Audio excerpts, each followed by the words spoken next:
The following podcast contains spoilers, adult language, and a long-distance radio conversation that's pretty clear.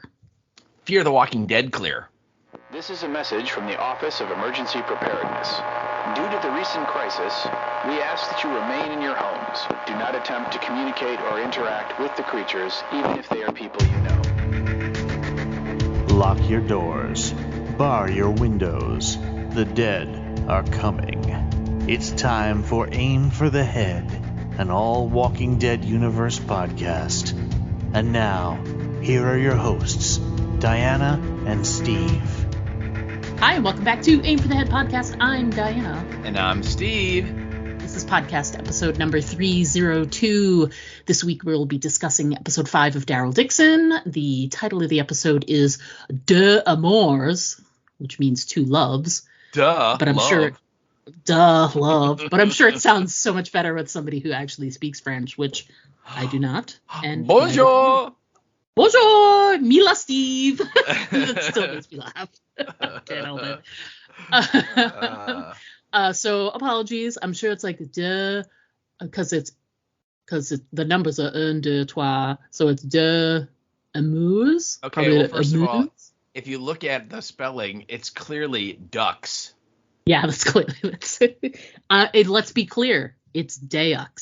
It's Deux. So yeah, it's almost like Deux Machina. Deux Amours. I mean, come on. Yeah. We speak American here, all right? Yeah, we speak American. Yeah, it's for sure.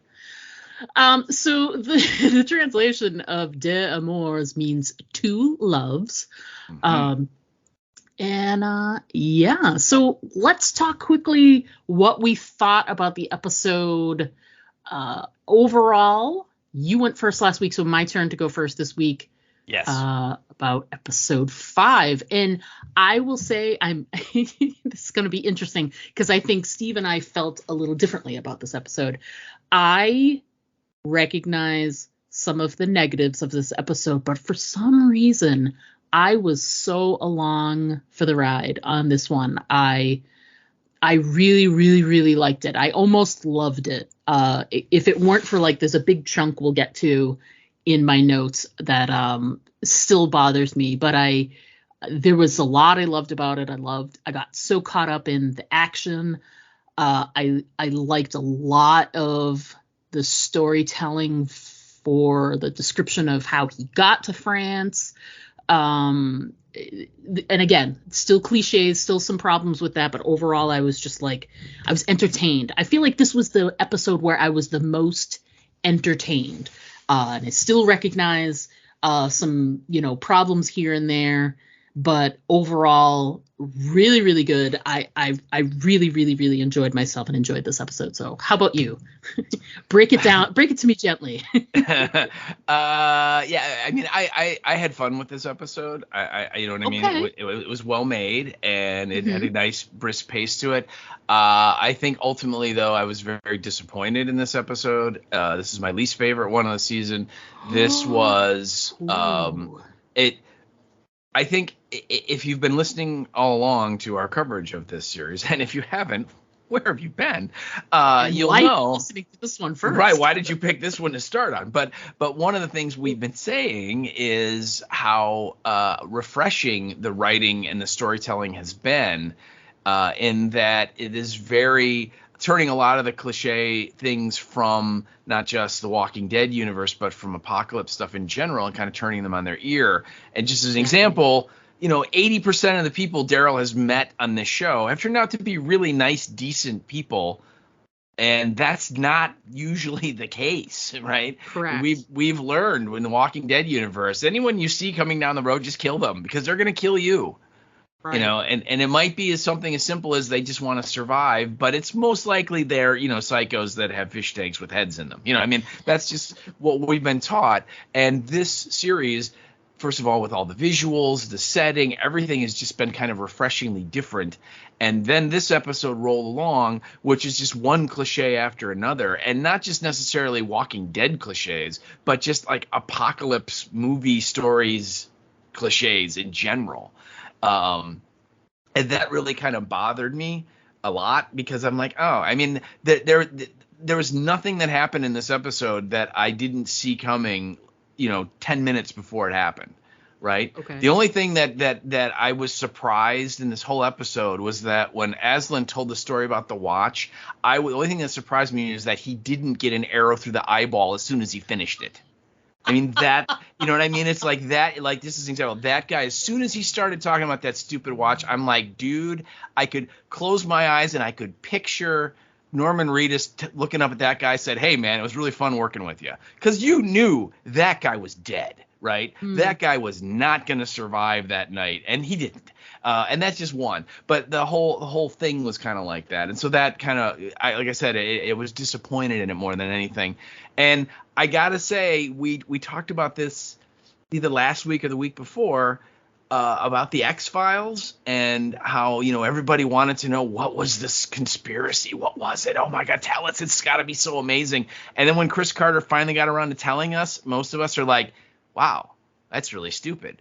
It was with the bees and all that stuff, right? And you're like, really? That's it? And I got to tell you, people, I'm starting to get an X-Files feeling about all this research stuff, because like the super ghouls or the super zombies or whatever you want to call them, cool to watch, had a fun with the whole Thunderdome ending thing there. But really, what the hell are we doing here? And we'll get into that more when we get to that part. But yeah, so overall, it was fun, but I was very unsatisfied. So, like I said, least favorite of the series. I much preferred last week's episode to over this one by far. So interesting. So there you go. All right. Well, before we get into our individual moments from the episode, let's also remind ourselves what was about to take place in the episode itself. So let's do the episode description first, and then we'll get into director and writer, and we'll chat about that. So Steve, why don't you take it away for those things? Alrighty. Well, again, this is The Walking Dead, Daryl Dixon, episode 5. And the title, as we spoke so elegantly in our French, is Deux, Amours, which means two loves. And the description that we have cut and pasted from the internet is as follows. Daryl faced his old demons, recalling the circumstances that landed him in France. Isabel's sacrifice forces her to consider drastic measures, and Jeanette commences a celebration for the people of Paris. And that is your episode description. Excellent. Writer and director for the episode, looks like writer was our showrunner there along with someone else. Yeah, and everybody involved, the writers and director, are all people we've talked about multiple times already. It's David Zabel is the showrunner, and so he wrote this episode, and he co-wrote it with a dude named Jason Richman.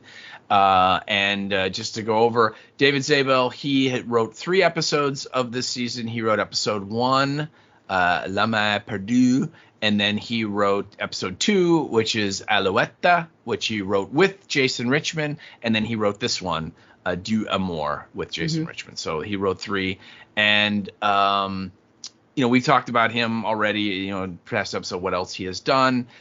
Jason Richman has also written 3 episodes, and so obviously he wrote episode 2, Alouette, with David Zabel, and then this one with David Zabel, and then he also has written episode 6, which is next week's episode, which is entitled Coming Home, which is interesting because it is not a French title. It is just Coming Home. And he wrote that with a gal named Laura Snow. So that is his contribution. And then our director for this week is this guy named Daniel Percival, who we've talked about before. And this is the 3rd episode of this season. So he, directed over half of them. Or he did direct half of them, I should say. And he directed episodes 1 and 2, L'Homme Perdu and Alouette, and then this one. So that is his contribution so far to the program. However, I did think it is interesting that the Walking Dead wiki, when you look up Daniel Percival, they credit him with directing these 3 episodes for Daryl Dixon, and then it says underneath them, it says season 2, he's going to direct episode 2 and episode 5, but they do not have titles or descriptions. They just say 2 and 5. I thought that was kind of interesting. So they've already began advanced planning for the next they're filming. season. They're filming right now. Okay. So that's pretty cool. That's dude. Yeah, they a lot of the AMC shows got waivers. They applied for and got SAG waivers. So they were able to keep filming because I think they had already started season 2 for Daryl, Dixon, and maybe Dead City. And they, as far as I know, they're able to continue Daryl Dixon. I don't know about Dead City, but I might have the Dead City portion wrong. But I do know that they are currently filming and doing stuff in France or in Europe, whatever. So yeah, it's weird. I'm surprised the union gave them a waiver to do that. Yeah, I think it was probably it might have been because they're filming internationally. I don't know why they would, but that's the only thing I can think of that makes it you would different. think the union would tell the studio to go to hell. I mean, it's like, we're not going to help you. If you guys got to eat all the money you paid to get the locations in France, that's your problem. Right. Oh, totally. For sure. So I don't know why, but they got the waiver. So all right, well, good for them. Yeah. So, all right. So let's talk cold open. So the cold open, we got a little bit of like little sneak peek. It's mostly we pick up where we left off, where Daryl and Laurent are headed down. Or up, I guess. They're heading up, or they're heading north. Because they're going north on this river to head to the nest. And they're guided by this gentleman, Aslan.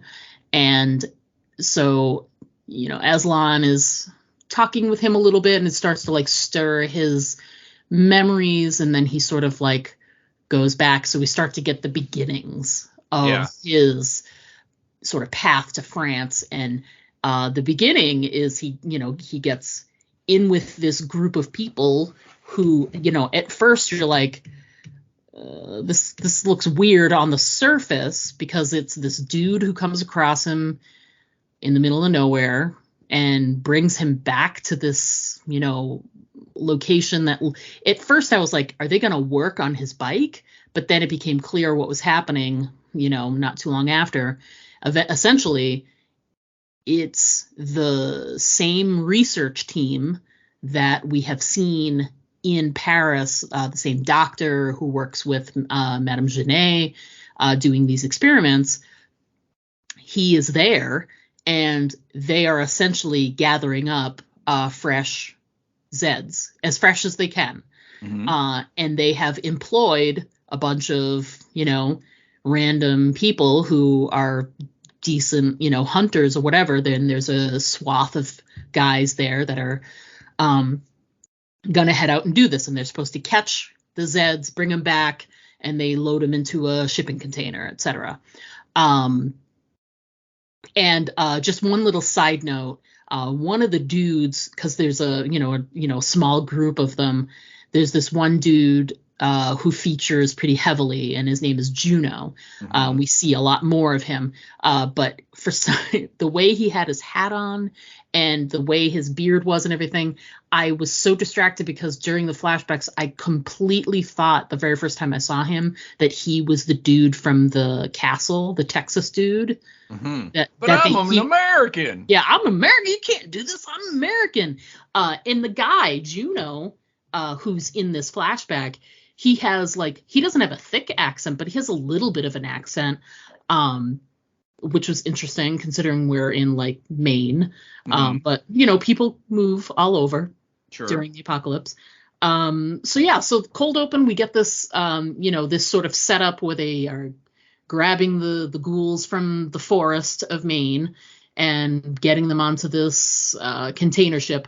It's a little sort of sub-story that you can see developing where there's this young kid there that is also one of these, quote-unquote hunters. Mm-hmm. And he seems young, inexperienced, etc., and is sort of looking for either assistance with doing the hunting, or he wants to assist one of these more seasoned hunters. He's trying to help out wherever he can. He seems pretty earnest and whatever, but these guys are all like Daryl. They've been out in the apocalypse for 12 years now. They don't have time for an inexperienced kid right now. They're all there for a purpose, because what they're trading is gas.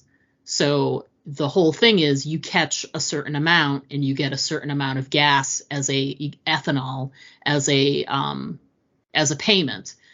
And so, they don't have time to mess around with some kid. They need ethanol because everybody needs it in this, in these times, so they can run their vehicles. So I'm curious what you thought about that, the whole setup, like the idea of this was sort of like the jumping off point for how he ended up in France. This, happened upon a guy who just happened to be doing this thing. It felt kind of neat and clean as a sort of a story, but if you're gonna go with the idea that Daryl's whole thing was it's just a series of bad decisions, he said yes to this guy at first, then he continues to say yes, and then he continues to say yes, and when he probably should have not said yes way in the beginning. But I'm curious what you thought about the setup, if you liked. I don't know if I did I like it, did I not like it. It just sort of there it was. And the thing that about it, the whole initial, like when he first got to the compound, whatever you want to call it, where all the other guys are and the radio is and all that stuff, the first thing that I noticed was the kid. And again, right away, this was like the first of just what to me is a never ending list of cliches in this episode. Right. Just as soon as that kid is like, hey, I think we can do a lot better if we team up. Does anyone want to team up? And all those other guys are laughing at him, remember? And he has this Polaroid picture of his girlfriend, and Juno's like, yeah, maybe I'll look her up when I'm done with this, and just they're already treating him bad. I'm just like, okay, well, that kid's obviously going to get killed, and that's going to be what's going to set Daryl off. Which it is, right? Yeah. I mean, so that was what got me. The whole, hey, we need you to go out and collect ghouls. Okay, I guess. I mean, I'm not against the idea of collecting them if you're going to try and study them for looking for a cure or something like that, or even if you're going to try and weaponize them like the vultures did on Fear, where they just kind of drive up with a big box truck full of ghouls and open the door and let them ramble out, whatever. I get that too, but so it was fine. It just the kid was the big thing to me, where I'm just like, oh, okay. And the other thing I didn't understand about it is that Daryl goes out and collects a whole bunch of them, and he gets like this big jerry can full of gas. Why didn't he just leave? Yeah. It's like, okay, right. You got your. Yeah. Oh, no. I was just going to say, I mean, that sort of is another cliche, which is Daryl wouldn't leave this kid behind who's clearly going to be treated poorly by the rest of this crew, So it's almost like he feels like he's got to stay, Yeah.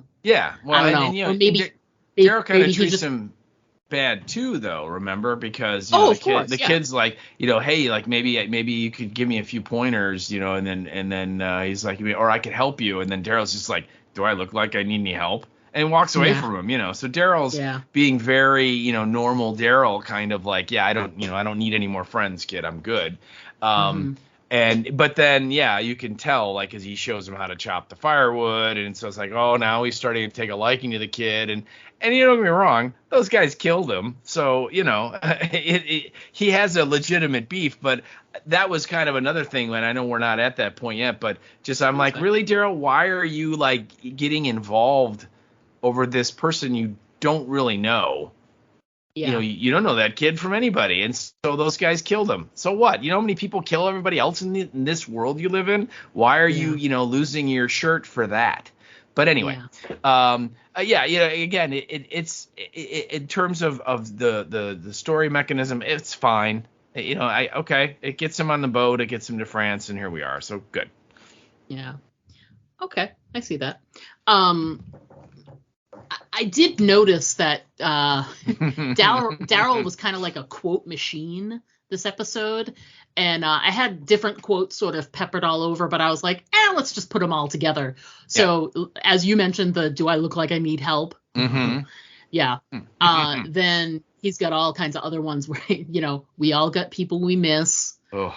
Then later when he says life's not fair, ask the fish. I thought that was great. That was fun. That was a fun little moment.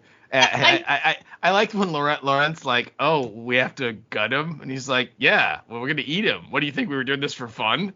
yeah, no kidding. This isn't an exercise. This is welcome to life. right. Yeah, and then the best one I thought was later when he's captured by the guys, and they're all speaking French to him, and he says no comprende. Yeah, and I'm like, that's hilarious. The fact that he said, I don't understand in another language, which meant he didn't understand. Yes. The whole thing was just like a comedy spiral. I thought it was great. Well, that was very Daryl.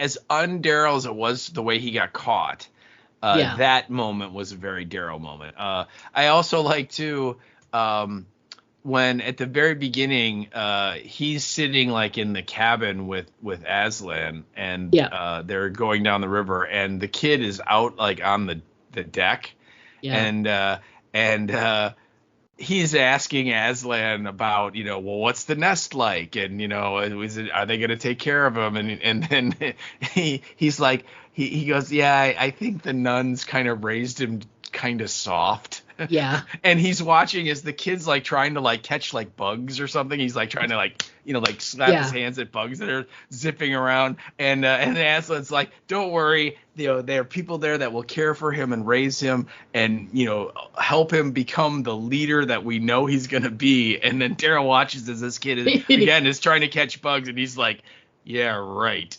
Yeah. Yeah. He's like, I don't. Not so sure about that one. Not so sure about that. Yeah. So but it's interesting because not long after that, we have the fishing scene and a couple of other scenes where he then changes his tack with Laurent, and he's like, you need to learn these things. You need to learn things in the world. You need to be ready. Take care of yourself. Yeah. Exactly. So I want to sort of tackle this one area sort of as a big chunk, because it's true we sort of went in and out of the Isabel stuff the whole episode, but if we sort of discussed it all together, it would make more sense for the discussion, but it wouldn't make the story make more sense. So I have to say that is the chunk of stuff that I have lots of problems with. We talked last episode about Isabel's motivations for going back to Quinn, that we assume that, she sort of figured that out early on, that she was probably going to have to do that to make sure that Laurent was safe, etc. Sort of as a sacrifice, and whatever, that's fine. But still, like, even though that's her like prime motivation, Quinn's motivations are confusing in the last episode and in this one. And then, I made some notes here that, she's in like a beautiful prison. Hello. But I don't get what's going on here. I put, is Quinn's only motivation so that he can get back with Isabel? Yep. Their vibe is weird. I felt like they were a couple, but I'm wondering how controlling Quinn was. If there's some trauma from that relationship that we don't know about. He mentions saving her and pointing to the wrist scars, but are the wrist scars because of him? I don't know. The answer to all those questions is yes. Yeah. I mean, yes, and yes. My comment was Quinn, the ZA creepy dude, because Yeah. he is totally like, hey, you know what? We're just gonna like reset everything, and it's gonna be like it was before when he thought it was great. Yeah, of course. And it, it's gonna take a while for her to forgive him, but he got the kid out of the city, he got Daryl out of the city, and they're gonna make it away, right? Because at that point they had not been caught yet. Right. And he's just like, you know what? I'm just gonna win you over because I know you like expensive stuff. So here we are, like literally in like the Palace of Versailles. Yeah.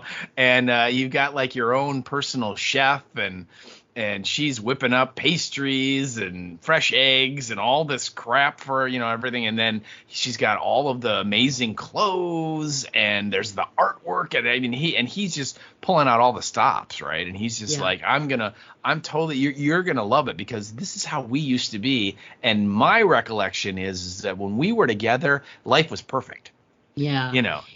So I mean, you're right. It did feel weird. There was a totally weird vibe because she was like, I'm a nun, first of all, Right. And then on top of it, she didn't say this, but you very, very astutely picked up on, she does not feel him, right? I mean, she probably never really liked him in that way. She was probably with him for the wrong reasons, Right. And it just kind of things spiraled out of control, and then by the way, the world ended. I mean, absolutely that he is controlling him, or he is controlling her, and absolutely the trauma from the relationship we haven't seen yet, that's going to come out, and yes, I would imagine that she felt driven to kill herself because she felt trapped with him. Yeah, I guess, and those things make sense, but then there's behaviors that sort of contradict that. So, first she is going to kill him. Mm-hmm. She, tears off that piece of molding, that like piece of metal, sharpens it up a little bit so she can shiv him. And she's like on the verge of doing it. She already asked for forgiveness. She prayed and she asked for God to forgive her. So she was ready to do it, but then something changed, and I don't know what that was. And then when she decided not to kill him, then she like drops into this depression where she's going to kill herself. Yeah. So it's like, I think that's the part that was hard for me, was that jump from, I understand the motivation to kill him. I also understand the motivation to kill herself. It's her, she's trapped. She knows the kid is safe. There's no need for her to be there anymore. Like, I understand those two separate things, but she sort of swiveled between the two of them within a 24-hour span. And I don't know where that motivation came from. And then she went from a scene where she was about to kill herself. He comes in and chats with her for like 2 minutes. And then she puts on this diamond necklace like Pretty Woman, and she goes to that event with him. So I understand, like, she could have been told in that little secret message, make sure that you go to Janae's event with blah, blah, blah. You know what I mean? Like, we don't know what was in that message, so we have no idea. But I would assume, because he was going to go by himself, he was like, I'll see you in a little while. I'll be back in a little while. And then he talks about having to go to Janae's. And I would assume, since that changed so quickly, the note must have been the catalyst. But we didn't see the scene. We didn't see the note. So I don't know. I guess we're working off of emotions, not actions in this whole relationship between the two of them. It's all very emotion based, but we don't have any context for it. And I agree with you. Like, the whole, controlling nature about him, you can see it in his relationship / non-relationship with the singer Anna, and so you can see that he's that guy, but I don't know, like, we don't know enough about who he is as a person to make those jumps and leaps just yet. I guess I don't know, because we didn't see enough of their backstory. Yeah. So I wonder if maybe it'll give us like some flashback of him like controlling her about something or whatever, you know. And I mean, maybe he was the reason she was able to, you know, stay, you know, drugged out or coked out or something. You know, there's a lot of different reasons to stay in a terrible relationship like that. And Anna made that point in the last episode where she said, you know, all of those reasons to stay, but women need a reason to come back. You know, she said both. Women, you know, we need a really good reason to stay, and sometimes we need a really good reason. We need a really good reason to come back, and sometimes we need a really good reason to stay. Right. And we don't know what those are yet. We've seen some hints of what they could be. So I just that's just for me, like the whole Isabel Quinn relationship and how it played out this episode. For me was like the disappointing chunk for me. So okay, you know, as far as like, have we seen enough of Quinn to know what's going on? I saw all I needed to see when she gets up, when they're like sitting at the dinner table, and she comes around behind him and she just puts her hand on his shoulder. Mm-hmm. And you see that like, you know, almost orgasmic response from him. Yeah. And he's just like, oh, and I'm just like, oh yeah, you need to get away from this dude. Right. You know, because and just, I mean, everything about the scenes of them at that house or that mansion or whatever it was. I mean, it was the fairy tale. Everything about it was a performance that he was, you know, trying to impress her, trying to show her all the stuff he has and the stuff he can get. And isn't it going to be great? And look at all this cool stuff. And we're going to eat great, and we're going to drink, and we're going to party, and we have all this artwork. And it's going to be, you know, and it wasn't real at all, you know.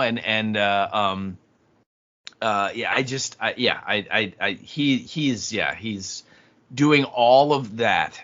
Once he saw her, I mean, you saw the way he just completely discarded Anna. Oh yeah, absolutely. I mean, as soon as Izzy was there and he saw her, Anna didn't exist anymore, right? Right. And he's just like, you know, are you still here? You know, I mean, it was just, and it was, I mean, you know, so much so that the fact that he was surprised that Anna dropped dime on him and ratted him out, and like, really? Why are you surprised? I mean, you treated this girl like crap. She's going to get you for this, you know? I mean, it's like, have you ever met women? You know, I mean, you know, they don't forget anything, and they always are able to get back at you for when you do stuff like this, you know? And what's more, you deserve it, you know? I mean, so but yeah, I agree, you know, that whole thing there's definitely a missing piece of that puzzle that we haven't either been told about or we haven't seen. And I don't know if we're going to get it next week or not, but I think it's definitely, again, something happened in the past, either why they're together or why they stayed together or something that would explain why she is so reluctant to go back to that life. Mm-hmm. It's interesting because I just was thinking while you were talking about Anna and her, you know, get back at him, and of course she was going to get back at him, which is clear. She's hurt. You know, especially as soon as she's like comes in and she's like, is he here? And she's like, you know, the housekeeper lady, the assistant lady is like, he's busy. And she's like, all right, I'll wait. She's like, he's busy all night. And she was just like, basically like, you can't be here. Yeah, you can't be here. And I bet she's never, ever, ever been told that before. And so she knows what's going on. She knows what's going on. And then when he comes out of, you know, the main room and Anna's there and she lifts that like martini glass, right, and drops it while she has it over her head, and she just has that kind of smile on her face, you know, where, I mean, it's just like, dude, you need to be afraid of what this woman is going to do to you. Right. I mean, that was such a clear indicator of, you done screwed up, son, and I'm gonna get you, you know. And the fact that he just kept, you know, completely whistling in the graveyard about it. I mean, I guess that we're supposed to say that's his character, that he's so infatuated with Izzy, he just like, I don't care. But yeah, it was very again. It was also very another one of the cliches to me was it's just like, oh hey, Anna betrayed Quinn. Didn't see that coming, So Yeah. The thing that's interesting about the Anna betrayal, though, that came up while we were sort of just talking about her, is in this, of course, when women are emotional and they're in that place, or when anyone's emotional, they can't be, trusted to sort of make that sort of rational decision. But she let Daryl and Laurent go. She did. But she was responsible for them being captured. No, I think actually they got captured without her assistance. I believe my take on it is that she let them go because in her mind she's like, you know what? If you guys leave, Izzy's gonna leave too, Right. and that way all of you people are out of my life, and I can go back to being with my boyfriend who right now doesn't know I exist because of that other girl. Right. And so that was her motivation for that. And then I think Daryl they got caught. I mean, they just got caught. I don't think there was the ratting out was she told Jeanette about the bribe that Quinn paid to one of her dudes to let those guys out of the city. That was the ratting out. Right. And so I don't believe she had anything to do with getting them caught again. And so that's just my take. I mean, did you think something different? I did, only because they knew right where to go. Mm-hmm. They, you know what I mean? So they were going right along that waterfront. It was too specific for me. You know what I mean? It felt like they knew where they were going, at least to me, and maybe I read it wrong, but to me it felt like, yes, Anna did rat out the guard that was bribed, but the guard that was bribed then spilled and said which direction they were going in. They were on a boat. They were going up the river. That's how they slipped through. They were on the river. They're heading up the Seine and they're going north. That's, you know what I mean? Yeah. But if Anna hadn't done that, then they wouldn't have, I don't think they would have been caught. You know what I mean? Like, because they, even with the boat going away, they would have, it would have taken them a lot longer, but they would have made it to where they were going. Ultimately, yeah, they had a good shot. They had a really good shot of making it all the way up there. But I don't know. I just, to me, I connected it all in my head. Yeah, so for me, it could be. It very well could be. Yeah, I suppose. I just kind of chalked up the getting caught was they were no longer taking the river, so they were having to walk, which is going to slow down their pace. And they just, because if you notice, the guys that caught him, it wasn't like Caudron, the main bad guy. It was just like a patrol. It was like a group of guerriere that happened to run into them. Yeah. And again, Daryl was very un-Daryl with his. I don't know what he was going to do. Like, he was going to kill the one guy that was right there. It's like, why did you should have just ran, avoid them entirely, hide, wait for them to go by, and then keep, you know what I mean? I don't know. It just seemed very un-Daryl. But you could be right. You absolutely could be right that, her tipping off Janae pointed them in the right direction. So they knew, okay, they're heading north, and we're going to concentrate our guys up that way. I don't know. It could be. I find it really hard to believe that Janae is, the so-called ruler of the Sixth Republic, and she doesn't know where this massive building, the Nest, is. You know what I mean? Because it's huge, right? Yeah. I mean, it's like, maybe you should go to that place. But whatever, we'll find out next week, I suppose. But yeah, I think you could totally be right. That's just not how I saw. I just saw it more of she just wanted to get even with Quinn by ratting out how he got those people out of the city. Which again, not only does it show he did that, but it also shows that he lied to Janae's face when he said, I don't have the kid, and I kind of know where the man is, but we'll have to negotiate for that. If you remember that conversation he had with her, that was all BS, And so it was sort of a double whammy kind of a thing. And I just took it for Anna just wanted to burn him because she felt, ignored. Yeah. She was boiling his bunny, you could say. She was. She did a good job. She did. Yeah. So let's talk about Aslan just for a second. It was a little cliche, but I really liked the Watch story. God.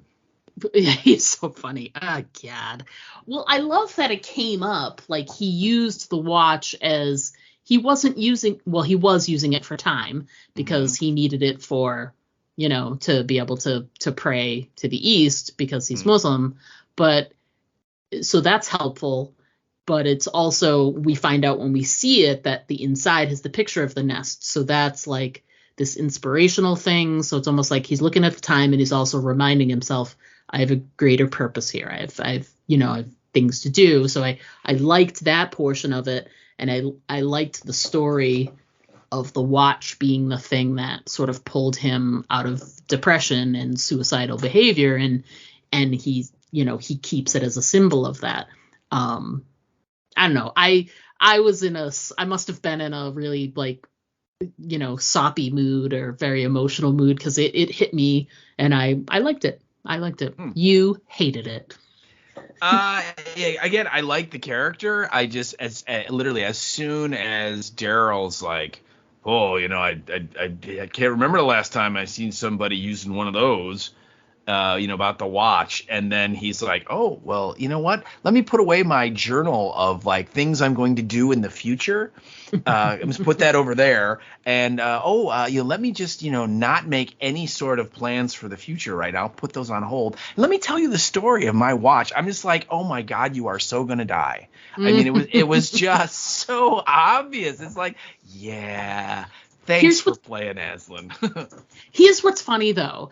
We have had lots and lots of cliched moments not come to fruition on this show where I totally, in the last episode when they were doing the assault on the club to be the diversion, I'm like, oh my God, the lover boy and the young girl, they're dead. And all these other moments, we've had a bunch of different things where things would normally be, like we were saying, Daryl running into all these people who all pretty much turned out to be friendly, kind, helpful in their own ways. Yes, nervous, but also, looking out for their people. But they didn't shank him when he was sleeping. Right. So there have been a lot of those cliched moments that have been turned on their head, right? Yeah. So I honestly didn't even think about Aslan dying because we haven't had that happen yet. I was like, oh, I like this character. I hope he stays around for a bit. And my brain but my brain didn't jump to the, oh God, this new character we're meeting, because we've already been there.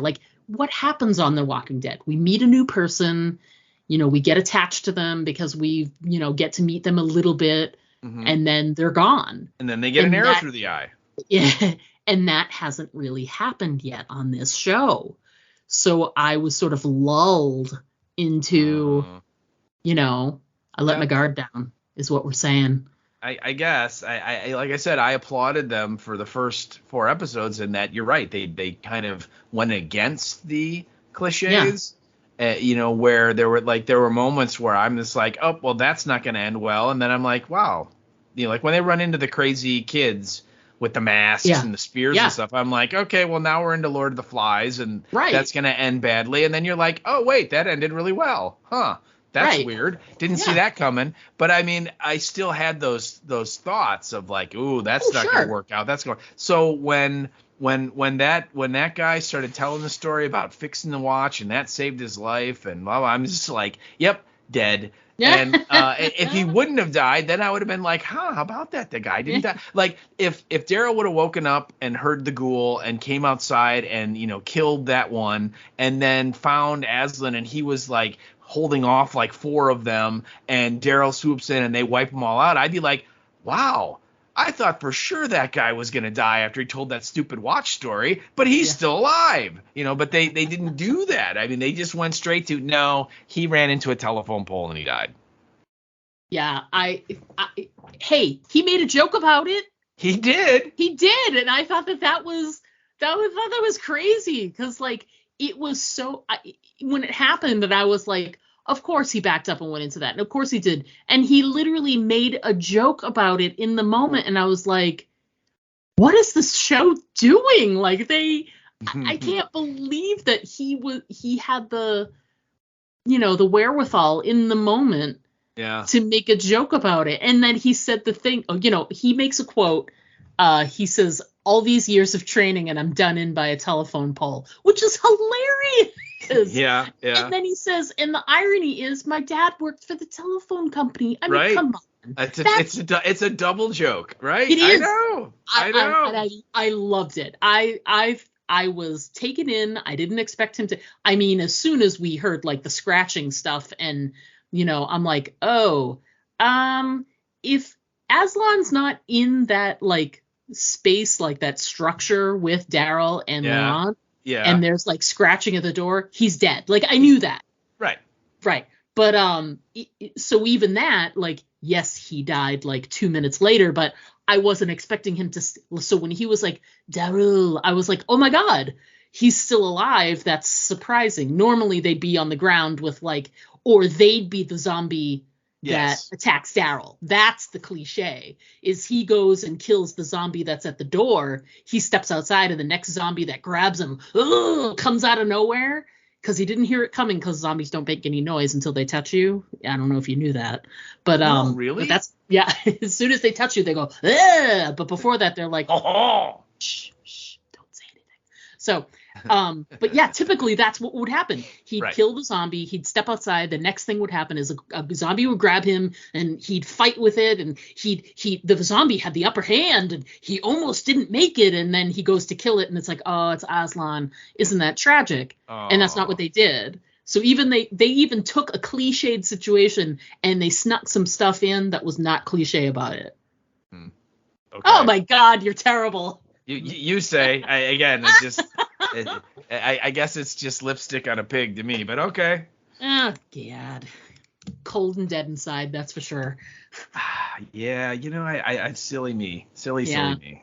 Terrible. All right, well, let's get to something that it's been teased a little bit, that there would be some type of people from the regular series like guesting. Jeffrey Dean Morgan opened his big fat mouth a few months ago and said there'd be some guest spots. They also kept the cast list for this episode locked down pretty tightly.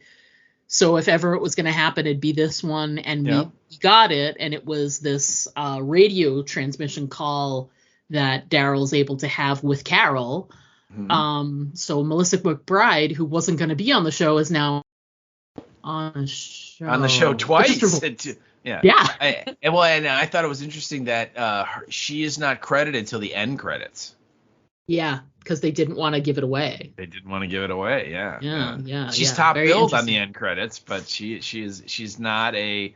You would think she would be in the guest starring. The initial thing. Yeah, like maybe not like the opening title sequence, but when they come back to the show, and then they're kind of listing all your credits, all your executive producers and writers and directors and everything. That's usually where they'll put some of the other featured actors in this episode. And I thought, but they did not. It was at the end to keep it a secret.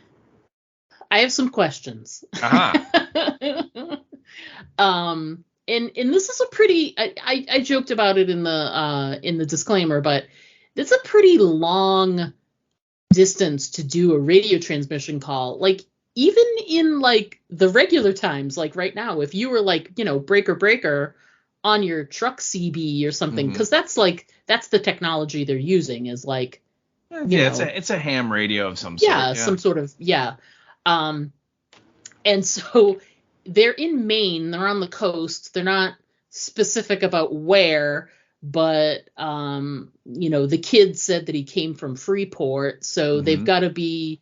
They're in between Portland and Augusta, pretty much. So that's a nice swath of a couple hundred miles. But from there to the Commonwealth, we're not even sure. Is Carol at the Commonwealth? Is she at Alexandria? But either way, the Commonwealth was supposed to be Southern Ohio, right? Mm-hmm. And the theoretically, which is worse. And then what's it called? Alexandria is Virginia. So we're talking thousands of miles here, Yeah.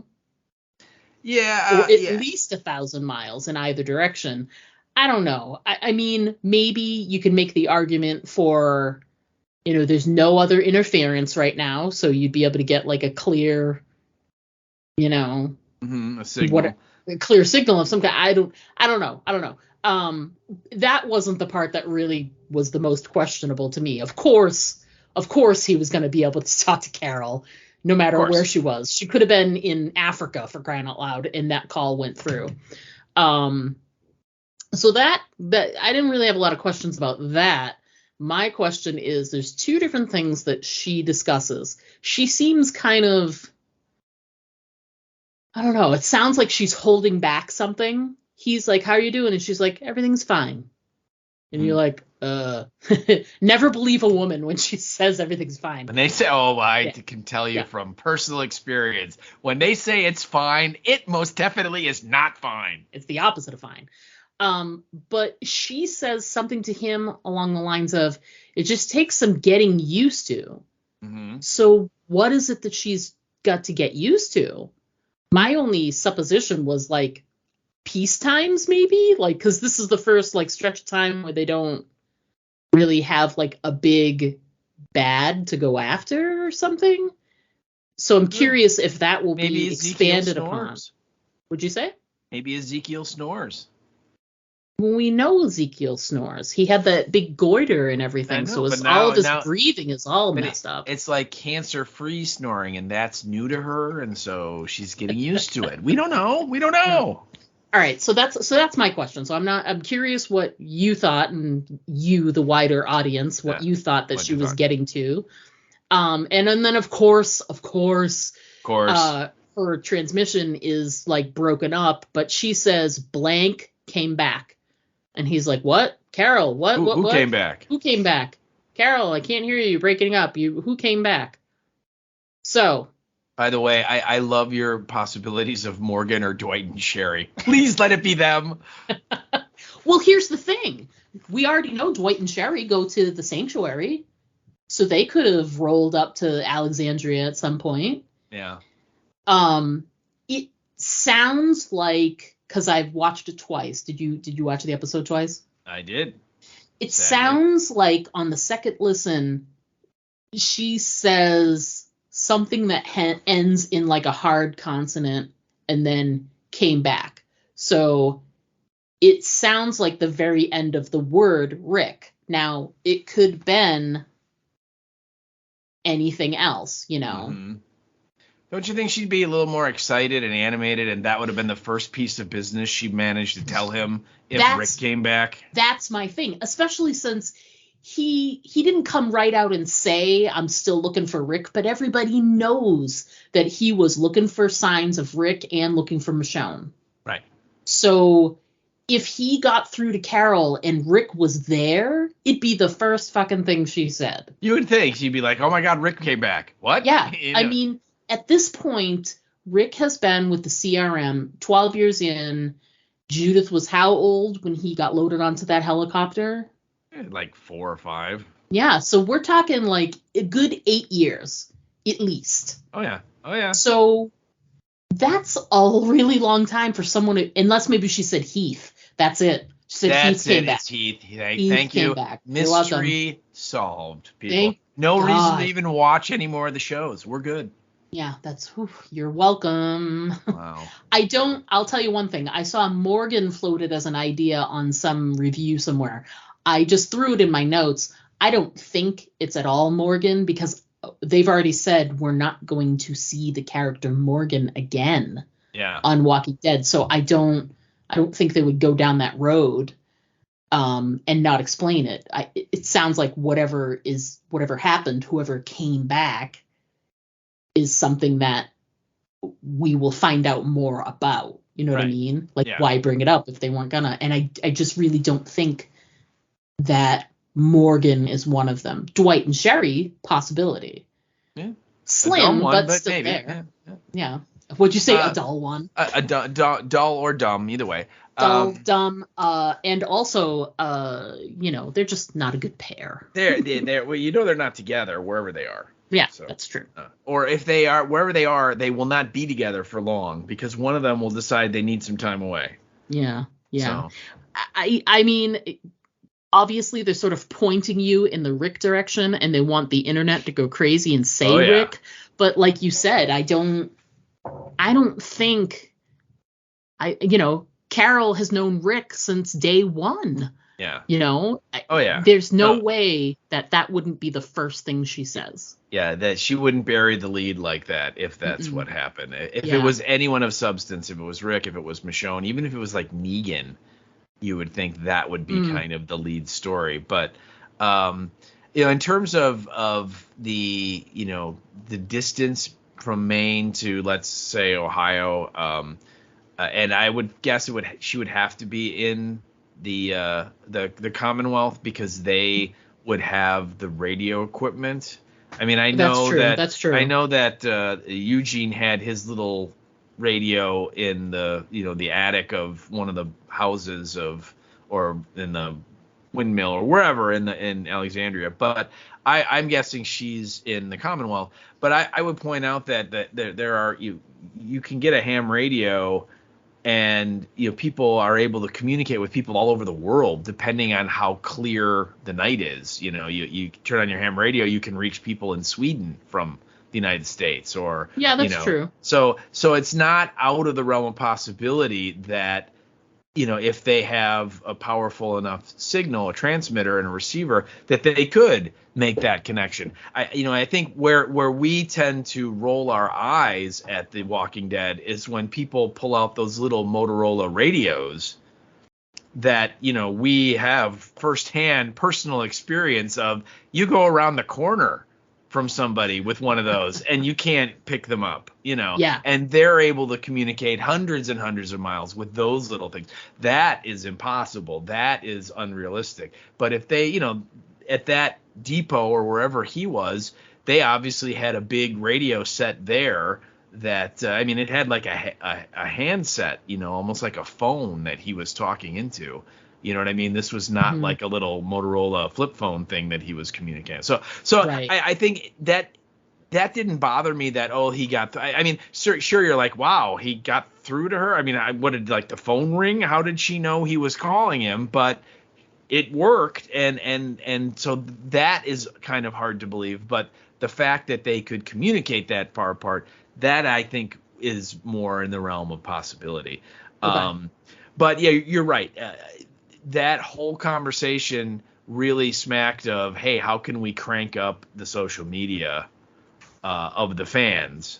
Oh yeah, and get them to be like, someone who could it be? My God, and then so now already I'm sure there are the investigators, the CSI people are going through that sequence, frame by frame, and playing the audio back and forth and back to try and figure out, what did she say? And we're going to get all these. I've listened to that 70 times and she clearly says Heath, Yeah. Which is what I'm thinking. I didn't think of Heath until, it was a burst of inspiration while we were recording, but I think that's the safe bet is probably Heath. Well, yeah, my second choice would be not Heath, but unfortunately they killed not Heath, so it can't be him. I don't even know who was not Heath. Not Heath was the dude from Fear that he was the black. He was the other black character on Fear the Walking Dead. Remember, like his brother was in the tree cult, and yes. He was the graffiti guy. Yes, he was the painter. And I don't remember what his name is, but I just nicknamed him Not Heath. So that's right. Yeah. He was Not Heath. That's true. You're totally correct. I was correct. It was accurate. It was accurate. So. Very accurate. But yeah, that see now if they actually pay that off and it is Heath, that's awesome, and I will owe you a Coke. You're here to hear, folks. So if it happens, he owes me a Coke. I owe you a Coke. Can we make it diet? Because regular Coke is trash. Anyway. Wow. Well, it's gross. And the one good thing, too, that came out of that conversation is, he's been saying this whole time, I got to get back. Mm-hmm. I made a promise. And I, of course, am, in your head, you're like, oh, I made a promise to probably Judith and RJ and whatever. That's who I would assume, yeah. Right. But he said on the conversation with Carol, I'll see you in a week. I promise. Yeah. And I don't know how much longer it is since that week, but he's not there. So I think he's a little late. Yeah, he's running late. So yeah, I like that they at least touched that portion of it. He's been saying I made a promise, and it's like, okay, he made the promise directly to Carol. He touched base with her and said, this is where I am. This is what I've been doing. I'm getting some fuel. I should be home in a week.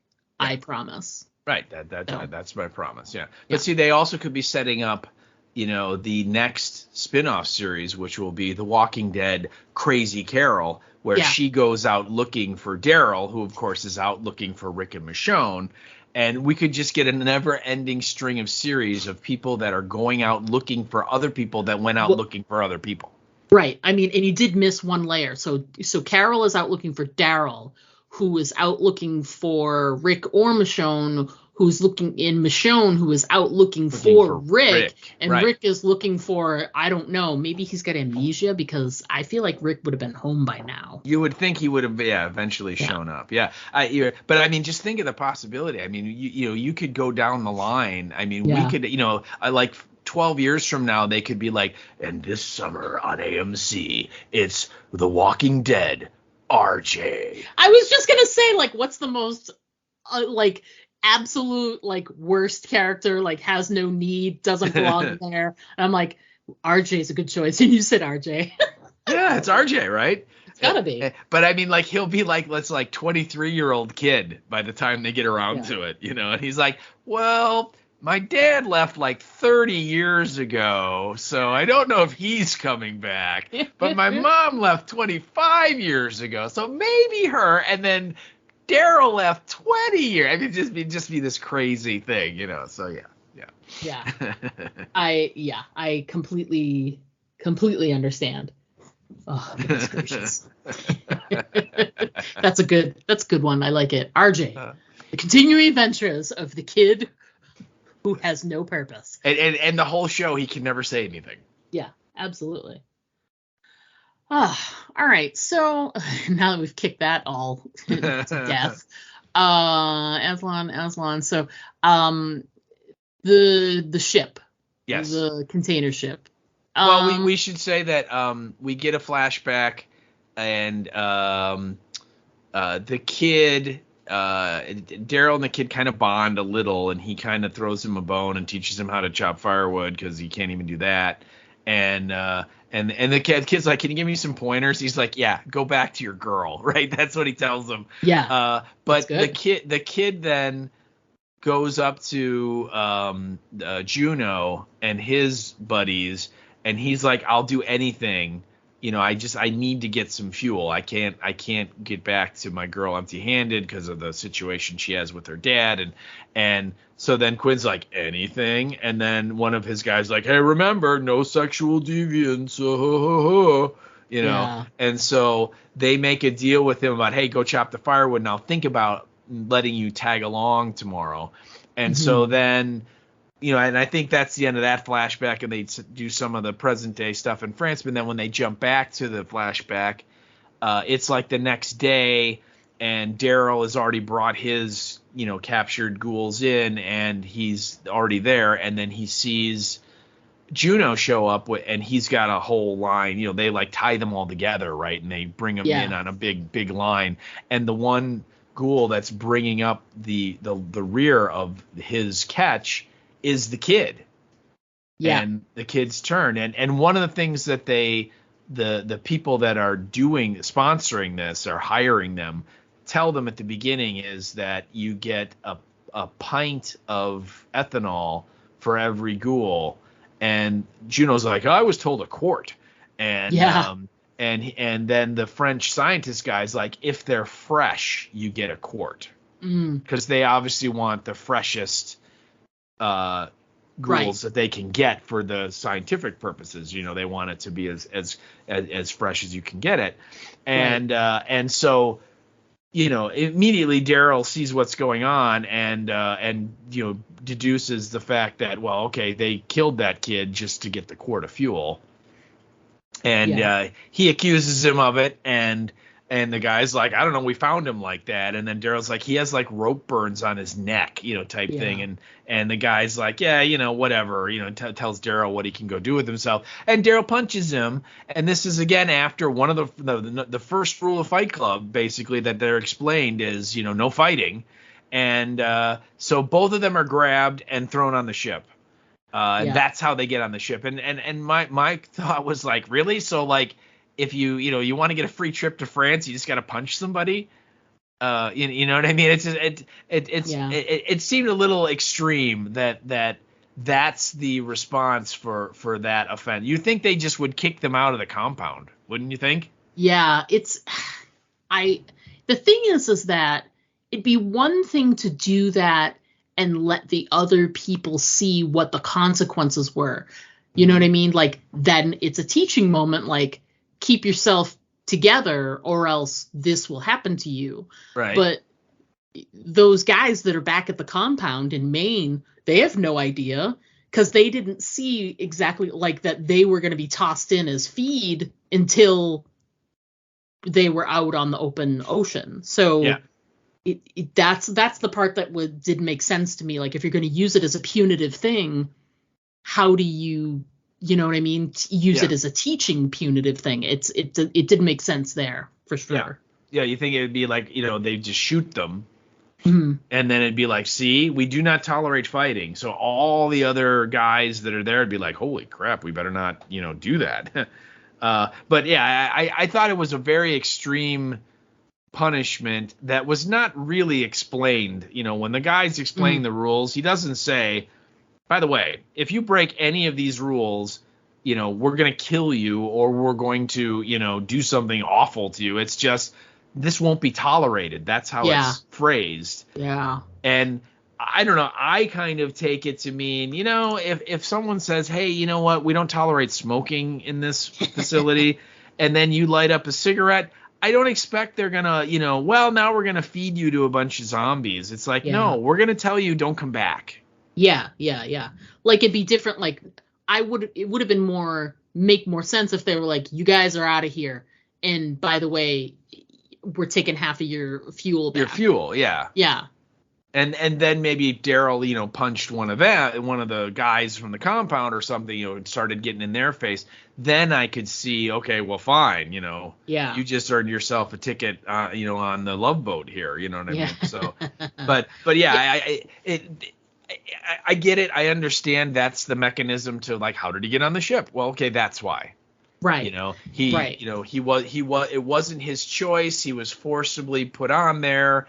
And then that explains why does he want to get off the ship so fast, and so on. And so again, you're right. They're filling in a lot of the unknown parts of how did he get here? Yeah. And so that's fine. I just thought it was a little extreme where it's like, wow, you punched a guy in the face that, if you look at the facts, probably did kill that other kid. Oh yeah, he definitely deserved that punch. Yeah, and the end result of that is that, nope, you're dead. It's just like, really? I mean, that's, wow, yeah. That's a lot. But anyway, go ahead, keep going. It would have been interesting if they'd been like, if you guys misbehave, you're at the mercy of the doc here, and I don't know what he's the one that's collecting, the dead. I don't want to think about what he would do if you make him angry, or so, you know what I mean? Like, you can have it be vague, but you got to like touch on it somehow. You know what I mean? Yeah. Like having it be nothing, just like not tolerated, like you're saying, that's not enough of an explanation. So well, and I don't think it sets the right expectations. Right. Where if you don't tell people what the potential punishment is for breaking the rules, how do you instill any fear in them to not break the rules? I mean, it's like saying, hey, if you get into a fight, we're going to yell at you to stop fighting. Okay. So what? You know what I mean? Or if you were to be like, hey, we are sticklers for the rules here. We have zero tolerance. And just so you know, if you break any of these rules that I'm going to tell you, we will kill you. All right. Right. First of all, people would be like, well, I'm leaving right away. It'll weed out those people. And then it'd be like, holy shit. That's hardcore, that's rough. Yeah. Yeah. But then you go into it with your eyes wide open, right? You can't be surprised when they're like, well, I'm sorry. We told you, no sexual deviance, Miss Driscoll. We're going to have to kill you now. Yeah, clearly that's what I would be, taken in for. Yeah, I'm on a slow boat to France, that's for sure. There you go. Aren't we all? Yeah.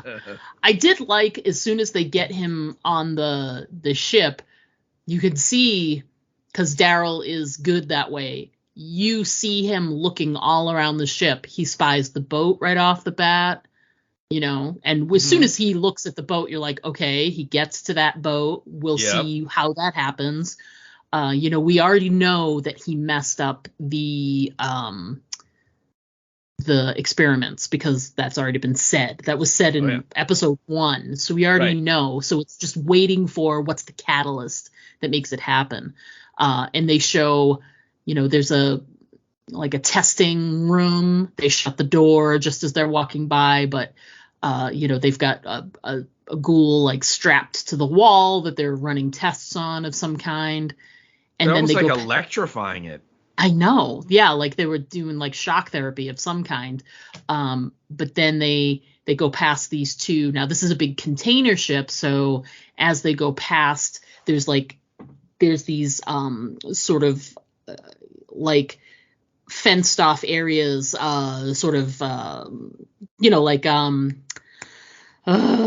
like chain link fence, like it's all like cordoned off. There's like chicken wire. Yeah. Like there's these two sections where they are cordoned off, but they are also labeled. Like these are two separate groups of ghouls, and one says fast, and I was like, ooh, here we go. And then the other one says feed. Yeah. So those are the two variants we got so far. Fast feed. Fast and feed. Yeah. And we saw the end result of feed. Yes. Yeah. Well, and I have to tell you, I am a huge fan. I love those movies, The Fast and the Furious. Yes, those are the I was gonna make a crack about feet, but I couldn't get it fast enough, man. Because you said the feediest. The fast and the Furious. Yeah. The fast, okay. The feed and the fastiest. Even the Tokyo Drift one's pretty good. Yeah, that dude that got out of the testing facility that climbed up the stairs and got Juno. Yeah, he was Tokyo drifting really quickly. Oh my god. I have to admit, I did enjoy when they kind of throw Daryl and Juno in this like cell with like 4 or 5 other living people. Yeah. Right. And then they kind of fast forward to like later on the cruise, and the two guys come up and they open the cell and they just pick one of the guys that's in there and they kind of beat him a little, and then they take him over and they throw him in the pit with all the feed ghouls, and you hear them just chewing away, and I'm just like, wow, that's hardcore, man. Oh man. Yeah, it's. I really liked it because well, first of all, you can't see in there. You just see the signs. Yeah. So, and we already know we've seen versions of the Fast zombie with that post-credit scene from World Beyond. Right. But you don't, it's sort of like the terror you can't see because they're in these sort of like hatches held sort of below deck. So they're just walking by and you're like, ugh, this is, and like I said, we know that Daryl messes with the experiment. So you're like, okay, Fast and Feed. I'm like, this is going to come back. We're going to see these guys out of the cage. So, so this is like Chekhov's signs, here's the Fast. These are the Feed. Remember these will come back in about 10 more minutes. Yeah. So, we see them prep Daryl to be fed. But what's great is when they take the one guy out and you see what the feed is. Now, Daryl has had this fight with Juno and hates him because he knows that he did this thing to the kid. But they have this one look where Daryl turns away and looks at Juno, and they have an understanding of why they've been brought on board. Oh yeah, they will be fed to the feed zombies. Yeah. And they both have looks on their face like, we got to work together here, man, get out of here. I don't like you, but I have no choice. But we must use each other in this moment of crisis. It sounds like some of the dates I've been on. Which is great because when they did set this up, you set him up to be on.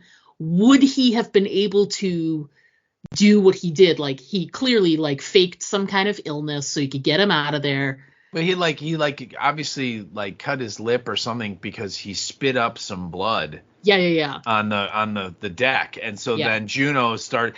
Literally, it's the sick prisoner routine. Absolutely. Right, where you call the guard in and be like, hey, he's not feeling well, and then normally the guard comes in and then you knock the guard out and you leave. Right. Here, it kind of went a little different in that. Juno's like, he's sick. You got to get him out of here because if he dies, he's going to turn. Yeah. And so they're like, well, time to feed. And so they drag him over to the feed bin. And again, like you said, Daryl's been observing the process. So he knows what the guys do. And it's always the same. The two guys hold the victim by the door, and then the other guy pulls the wire to open the cage. And then they toss the guy in, and so that's what they do. And then, of course, Daryl being Daryl turns the tables on him. And I did love when he punches the two guys that are there, or fights with them, but then he runs over to the guy pulling the wire because he has a gun. Yeah. And he grabs the gun and sticks the barrel right under the guy's chin and just blows his brains out. So great. It was great. It was. It was like, I'm like, yeah, badass, and then he eventually, gets all three of them. And he, of course, we've also didn't mention that one of those guys takes his vest. Yeah, which you don't take Daryl's vest. That again, it's just like almost as bad as the Watch, where you're just like, yeah, Daryl's gonna kill you in a really painful way. Now you realize that, right? And he's gonna take back that vest, and then you will die. Well, if you remember, he takes the gun and he wraps the gun under the guy's chin, like the strap, the gun strap, the shoulder strap, and then he like turns it like a tourniquet. Until you hear the guy's neck snap. Yeah, I mean, it's awesome. I watched it with captioning because I always do. And when that moment happens, it says bones crunch. Yes. Yeah. And I was like, yes, thank you, AMC. That is correct. That is correct. It was the sound of bones crunching. And again, I was a little disappointed. I thought it was very un-Daryl that he doesn't take the gun.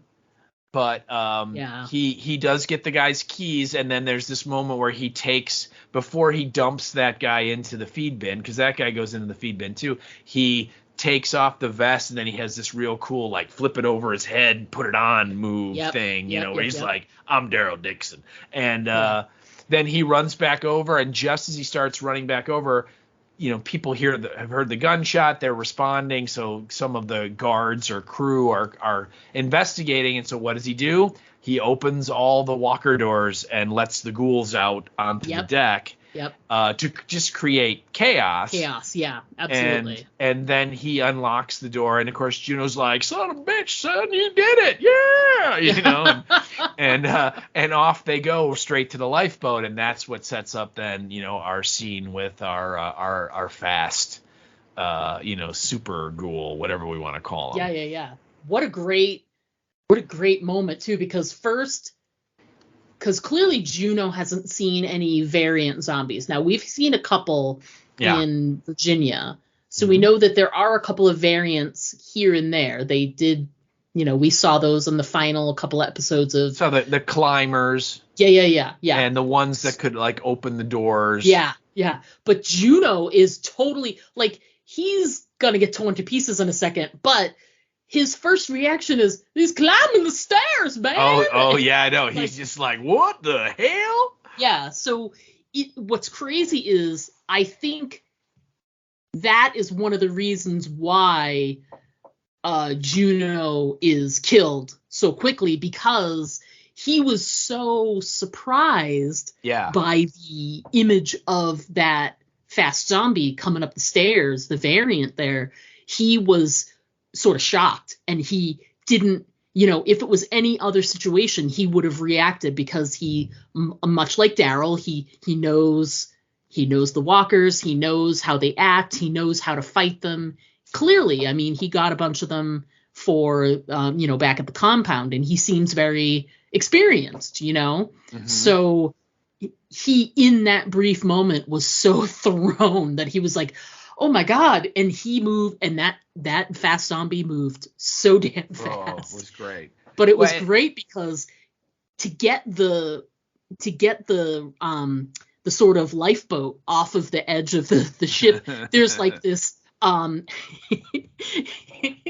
love it, because in that sort of moment, I had a real, I really felt like I was in a scene at my own work where there's like a laminated instruction sheet next to the thing you need to use. Yes. And that's what it was. It was this laminated instruction sheet. Probably with in French. Yeah. Yes, you're probably right. But with instructions on how to release the lifeboat and have it, you know, be lowered down into the water, right? Yeah. So he's looking at it, and he's got like the thing in his hand. He's got the hand control, and he's just like, what the? And Daryl's like, come on. Hurry up, man. And he says another great quote of this episode, "Do I look like I'm a fast reader?" Yeah, that was very funny. Oh my God. And we should point out that while they run up this flight of stairs to the lifeboat station where that boat is, and behind them, you know, you see, you know, all of the chaos that they've created. The crew is running out, and they're fighting the ghouls, and the ghouls are getting them, and you actually see some kind of a fast ghoul like tackle a guy into the room where they're experimenting on the one super ghoul, and that causes the super ghoul to get. So you're seeing like all hell breaking loose behind them. Yeah. So Daryl is quite, you know, right in being like, come on, let's go, you know, because he can see that it's not, you know, things are going very badly. Yeah, very quickly. and it's just so great because you can see that dude, and he's looking at that card, and he's holding the hand box, and he's like, huh? And then Daryl's like, come on. And he's like, do I look like a fast reader to you? Yeah, it was so great. What's funny, too, is if you look at the structure of the scene, too, if that fast zombie hadn't climbed up the stairs, if it hadn't noticed them and climbed up the stairs, they probably would have been able to make a clean getaway. You think? They would have been able to drop that boat, and they would have been able to like use the oars and and just like be able to go. They probably wouldn't have even been noticed for a little while. But unfortunately, that's not the case. Well, and keep in mind too, though, the super ghoul comes up and, you know, comes up those steps, and the only reason it's not up faster is I think its arms were still kind of bound. Because it almost looked like it was moving, you know, without using its. But anyway, it gets up the stairs, and not only does it kill Juno, but I mean, it like rips like big long shreds of his flesh. I mean, it was not a normal kind of what we're used to. Yeah, I was gonna say Walker ghoul attack. It's not something we've seen before in an attack. It was literally like the equivalent of like a dog scratching at the ground to like, you know, either dig or get something out. You know what I mean? It was just his hands were just like tearing at his big chunks of flesh out. Yeah. Oh, it's crazy. And then Daryl like picks up like a tool. It looks like some kind of a gun almost. It almost looked like it had a handle or something. And he clocks it right in the face. And it doesn't even slow it down. And it bounces back and then it comes right at him again. And Daryl hits it. And right when Daryl hits it, it kind of forces it back into a button on the controls that's mounted to the crane, and that releases the lifeboat. Yeah. So the it's like an emergency drop. Yeah. Well, or it's like the last step is the hand box lowers it down on the cables, and then when you're like a foot above the water, you push that button and it drops it. But it ends up dropping like 40 feet. And then Daryl, because the ghoul is still coming at him, so Daryl it's like, yep, I'm done. So he jumps over the railing, and as he jumps over the railing, there's like a whole cinematic movie explosion behind him. Yep.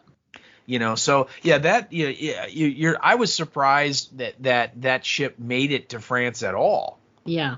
It is a very exciting scene, and it's well made, and I enjoyed it a lot.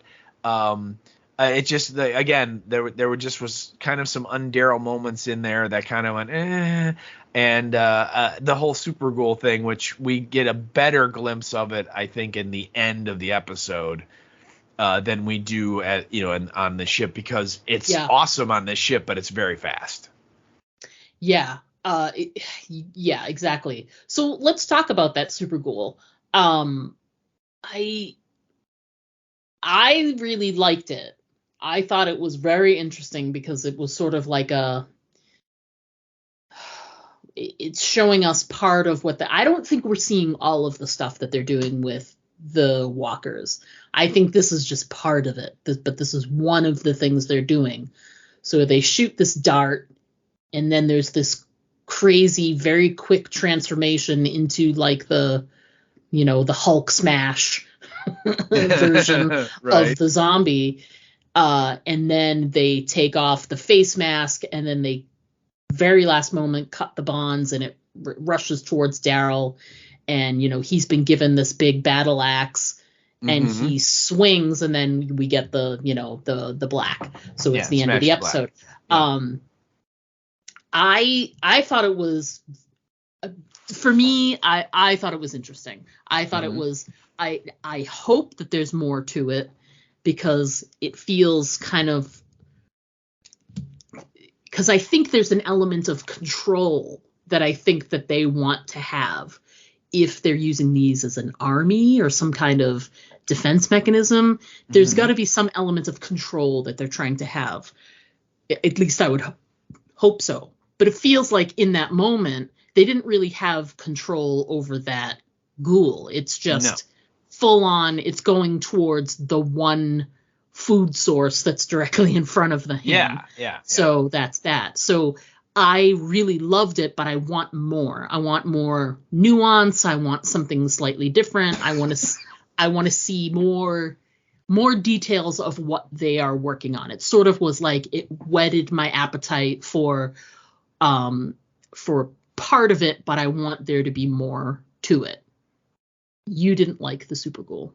Well, I enjoyed it in the moment, but I've mentioned this before.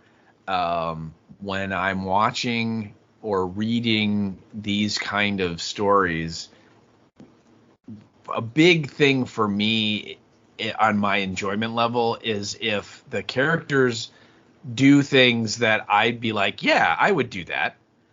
That makes sense to me. That is given the circumstances, that is a logical decision, and I look at at this super ghoul thing, and I just can't get my head around if you're Genet, why would you expend all of the resources you're expending to do that? What's the point? I mean, look, I understand, hey, the ghouls are the biggest resource we have. Why don't we round them up and see if we can use them? We've seen it. We've seen, in this show, the American dude had the moat full of walkers. We've seen Strand use the sea of walkers in front of his building.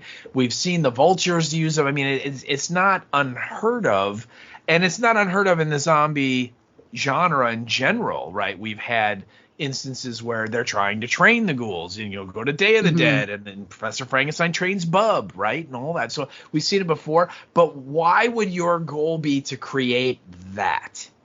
That's what I don't get, because clearly that ghoul is super hyper built up. It takes two guys to, kind of maneuver him into wherever position you want it to be. And then a third guy has to shoot him with a some kind of dart with some kind of drug in it that's going to charge him up. And then they release him. And I guess the plan is hopefully the ghoul doesn't turn around and eat one of those guys that's right behind him. Right. I don't understand what possible application could that be to do anything of value for you, because like you said, there's no control there.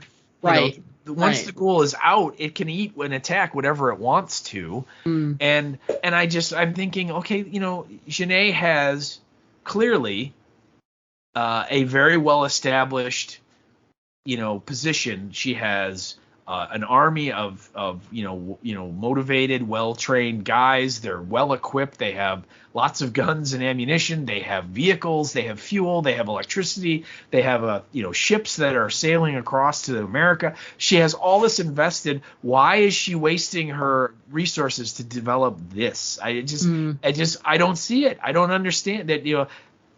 Research to find a cure? Absolutely. Research to find a way to stop the dead from reanimating? Absolutely. Research to create a ghoul that's stronger and faster than a normal ghoul? Why? I don't get it. It's very X-Files to me, and I'm like, I'm having a bad feeling about this.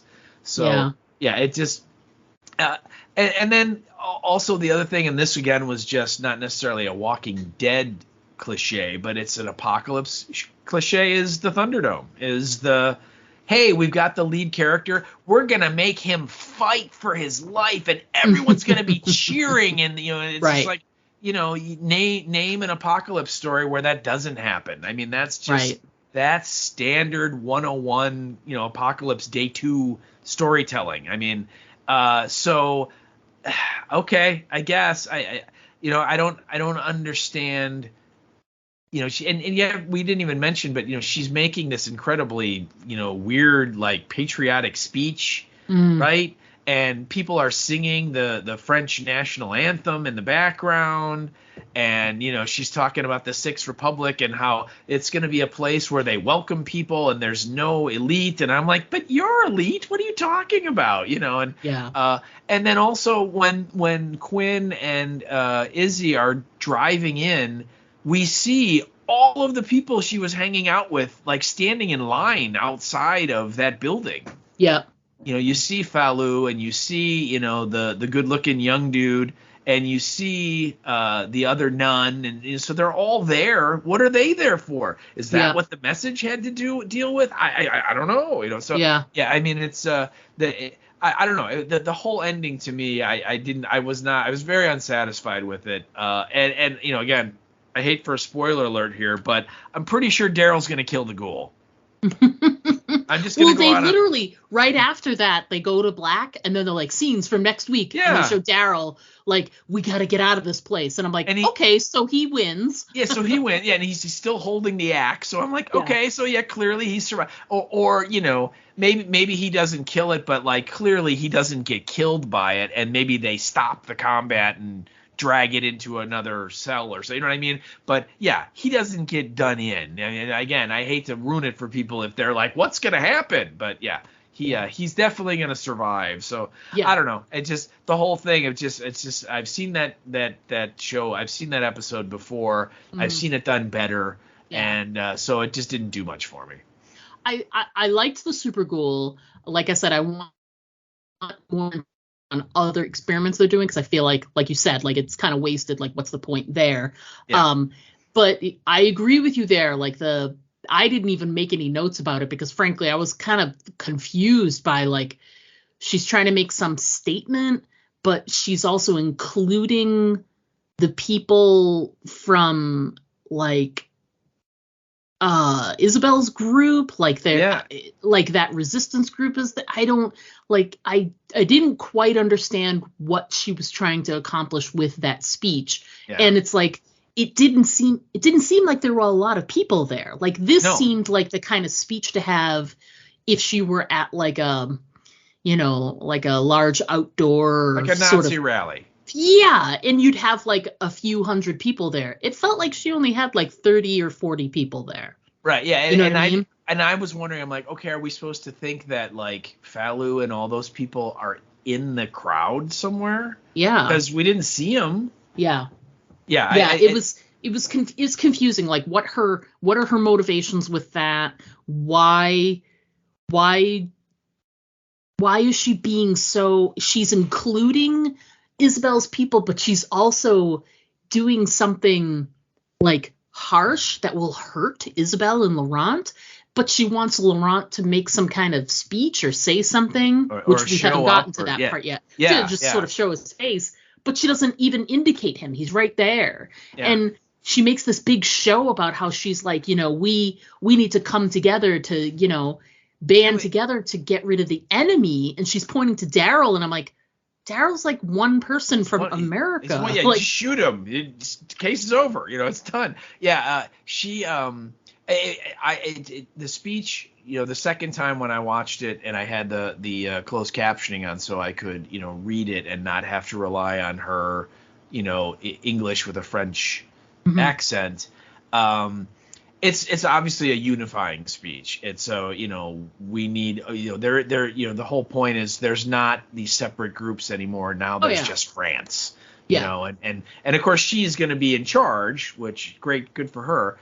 And I think she mentioned to both Izzy and Laurent the itinerary for the day was she was going to go make a speech, and then Daryl was going to get killed out on the floor by the Supergirl, although she didn't use those words, but that's what she implied. And then once that was over, then Laurent was going to come out. Yeah. And I think the idea, again, this is to unify everybody. And so she's going to be like, hey, all of you people that think this kid's the Messiah, he's with me now. Yeah. And so clearly you need to follow me too, that kind of setup. So that's why he didn't come out yet, because the fight was just starting. But I also, like, if she's going to hold him up to say, you guy thinks he's a Messiah, he's with me.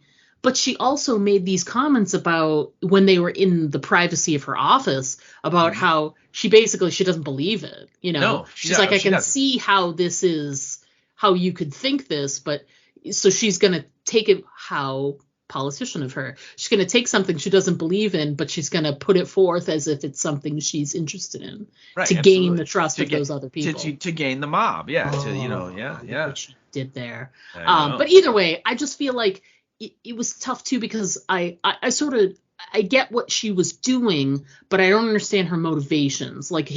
Because she's making this sort of show of power, but also wants to gather these people together and be like a community. So it just like her actions and her motivations for why the people are there, like they didn't sort of mesh together to me.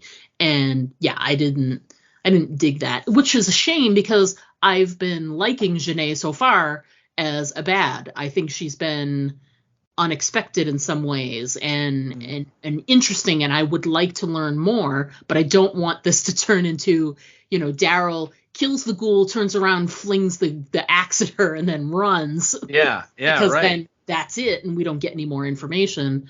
What's funny is that you say that, and when I watched the episode the first time, when the guy drops that axe in front of Daryl, and again, everybody knows, okay, clearly you're going to use the axe to fight the ghoul. That's the intention.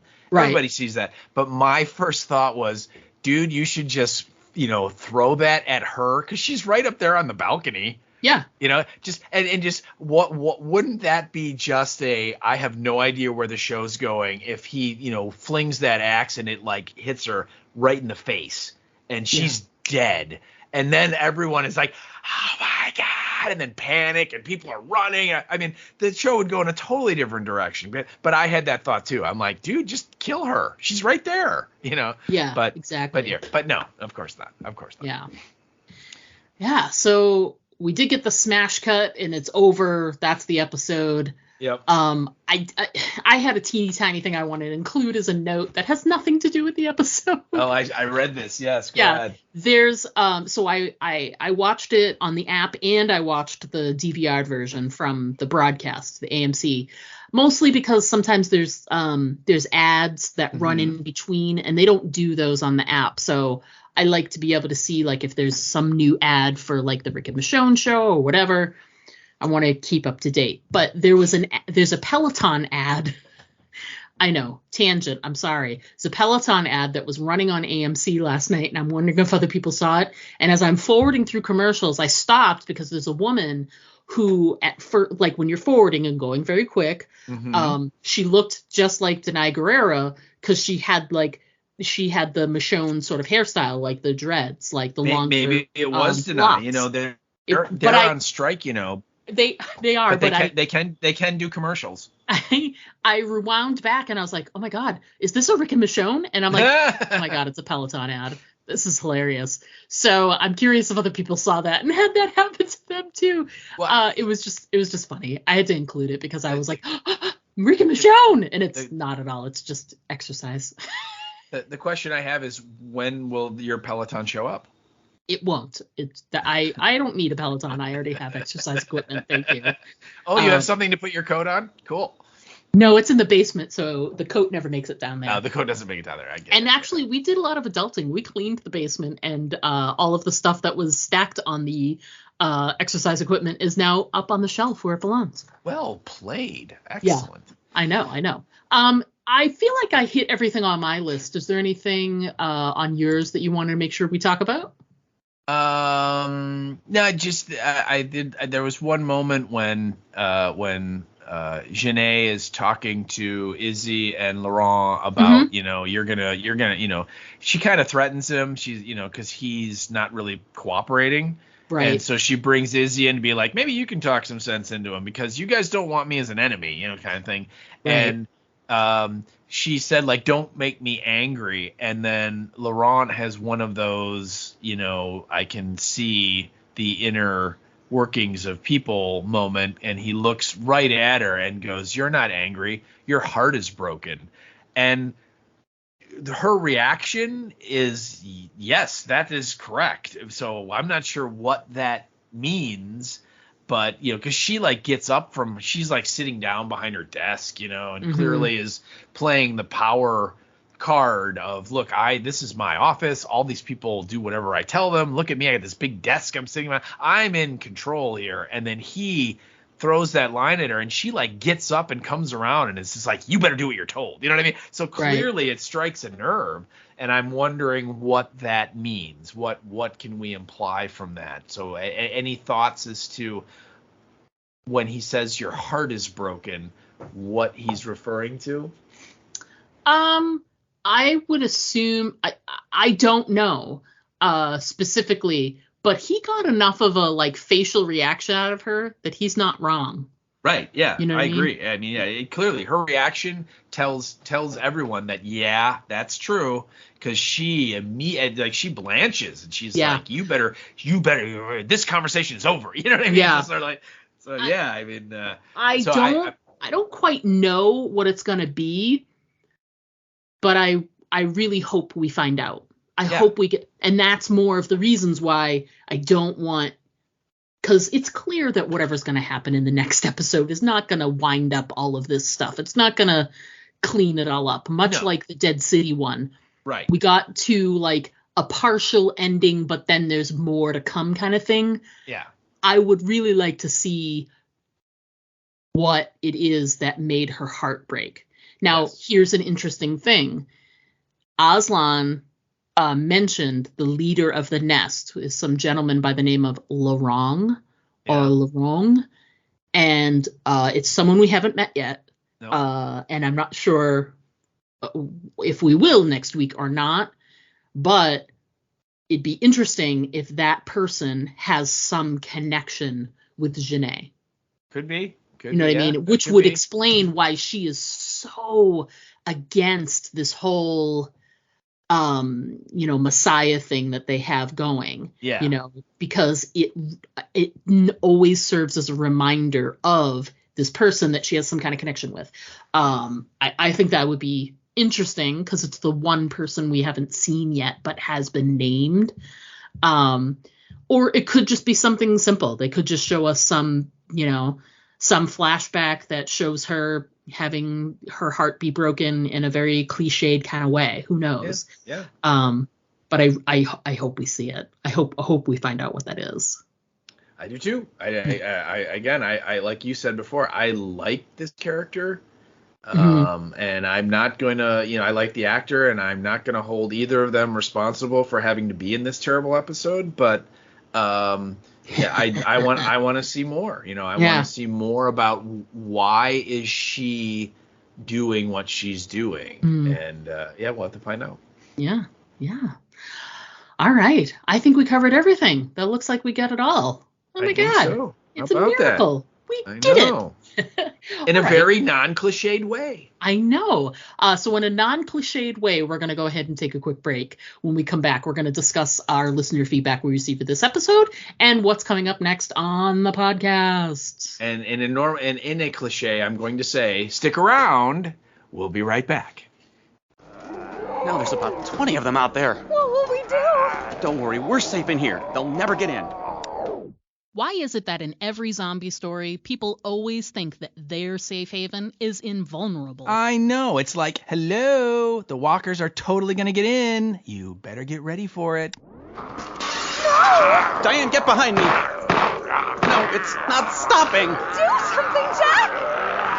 And another thing, how come nobody in a zombie story has ever seen a zombie story? Do you know how much time in human life would be saved if just one person in the group was up on the genre? What do we do? Aim for the head. What? Aim for the head. You heard them. Aim for the head. Quick, Diane, I think we should try and fix the barricades. I think we should listen to them. Now, that's the first good idea they've had all episode. I still don't think they're gonna make it.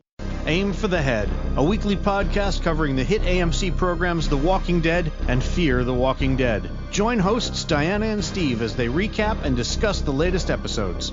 Aim for the Head, available on iTunes. You can also follow them on Facebook. Hi, I'm Ross Marquand, and you're listening to the Aim for the Head podcast with Dianna and Steve. And remember, always aim for the head, because body shots just don't work. Hey everybody, we are back. We're going to go ahead and jump right into our feedback we received for this episode. Steve, Age Before Beauty, you should go first, really. See, another cliche. Okay. Kicking off our feedback, we got a piece. This came via the Facebook, and it's from our pal Teresa Harper. Hello, Teresa. How are you? Hey, Teresa. And she starts out by saying, I loved this episode. My favorite of the season. So she was a big fan of this episode. So that's awesome. Glad you liked it. A lot of cool moments in it. Again, not necessarily my favorite, but I'm glad you enjoyed it. She also goes on to say, side note, I really am a paranormal investigator. And if you remember, I think last week when she sent some feedback in, she had mentioned that she was a paranormal investigator. And we were like, really? And we said we need more information. Yeah. We need to follow up. And so here she is. She's like, I work at the old jail in St. Augustine, Florida, and I take small groups inside the jail and show them how to do a professional paranormal investigation. And then this is my favorite part. She goes, also, my house is haunted. And has been on a TV show on the Travel Channel called Ghost Loop. She's in episode number 4, Cradle to the Grave. And I'm going to have to check out the Travel Channel to see if I can find Teresa's house here, because that is awesome. And I'm hoping it's kind of a Casper the Friendly Ghost kind of a ghost, and not necessarily the creepy clown doll from Poltergeist kind of ghost. I love it. I love it. Oh my God. Teresa. And then of course she ends with the 3 ghost emojis as well. So that's amazing feedback, Teresa. That's really cool. Nice. Awesome. Thanks for writing in, Teresa. I love it. All right, so next up on the feedback list is our international desk position number 2. This is from our pal Bev T over in, I'd say sunny old, yeah, she says strangely warm and sunny. Strangely warm and sunny, yes. Strangely warm and sunny. And she writes via the email and says, "Hi guys, I hope you had a nice week. Well, there was a lot going on in this week's episode. I enjoyed the flashbacks. It was good to see how Daryl got to France, although it may have been better to have some of this in last weekend's episode." I think that's possible. I think they could have spread this out a little bit. Yep. But anyway, she goes on to say, still not sure why Isabel didn't kill Quinn when she had the chance. It's obvious that he's a controlling dickhead. Well, yeah. Tell us how you feel, Bev, and please don't hold back on our account. She continues and says, "This wasn't the only thing that didn't make sense. Why didn't Daryl go looking for the boat? My husband pointed out, even with a fairly fast-flowing river, the boat would get caught up in branches and bushes," which is true. It's true. There's nobody at the helm. It would have... It just drift. And again, this is a river that has lots of twists and turns in it, you have to assume. So, yeah, that thought did occur to me, too. I'm like, he kind of gave up on the boat thing really quickly. Maybe there's some sort of extra scene that was filmed and then cut for pacing that, showed they tried that and maybe someone else found the boat or something. But that thought did occur to me too, that, Daryl's just like, well, the rope's caught. We'll never find that boat now. Yeah. Yeah. So I'm not sure. He doesn't talk about it again. He's like, we will not speak of this boat. It's over. We will not speak of the boat. We have to go get caught by the road now. So let's go. Correct. Because we got caught because of Rubik's Cube. Let's be honest. We did.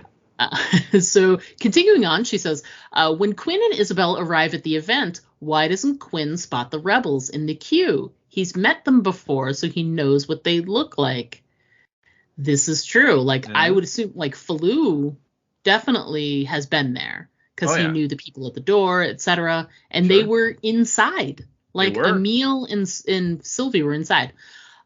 So she continues and says, I think Quinn's giant ego is making him incredibly blind to everything around him, as he thinks his girlfriend won't be furious for being tossed aside when Isabel returns as well. You make a fair point. Yes, she does. Continuing, she says, although there were lots of stupid things going on in this episode, in order to get our heroes into the bad situation it ended on, this was still a good episode. There's no denying that they got some top quality actors for this series. Next week, the rebels will save the day and help Daryl, Isabel, and the kid escape, which I'm sure will mean one or both of the young lovers dying. Oh my goodness, no. She's probably not wrong. No, you're right. I agree. Could definitely happen.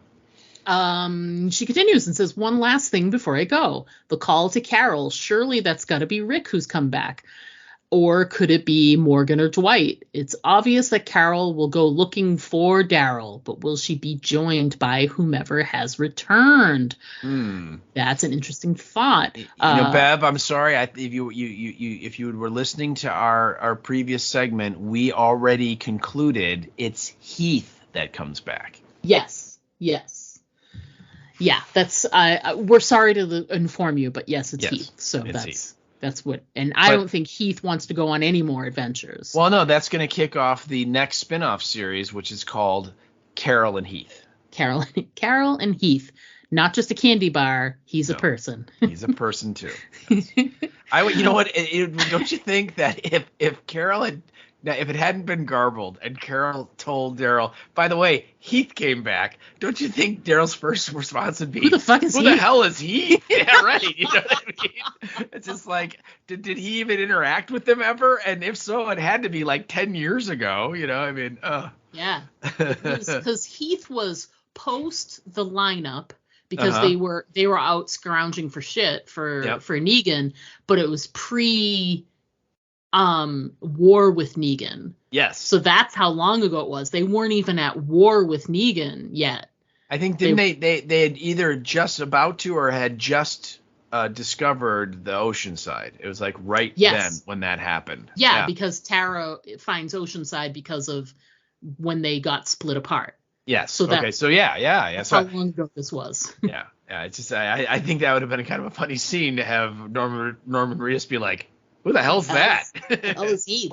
Because you got to think, how many hundreds of people has he lost over the time in between? Right. He'd be like, Heath? Who's Heath? I don't know. It's a good candy bar, but I don't know. It is a good candy bar. Who doesn't love toffee?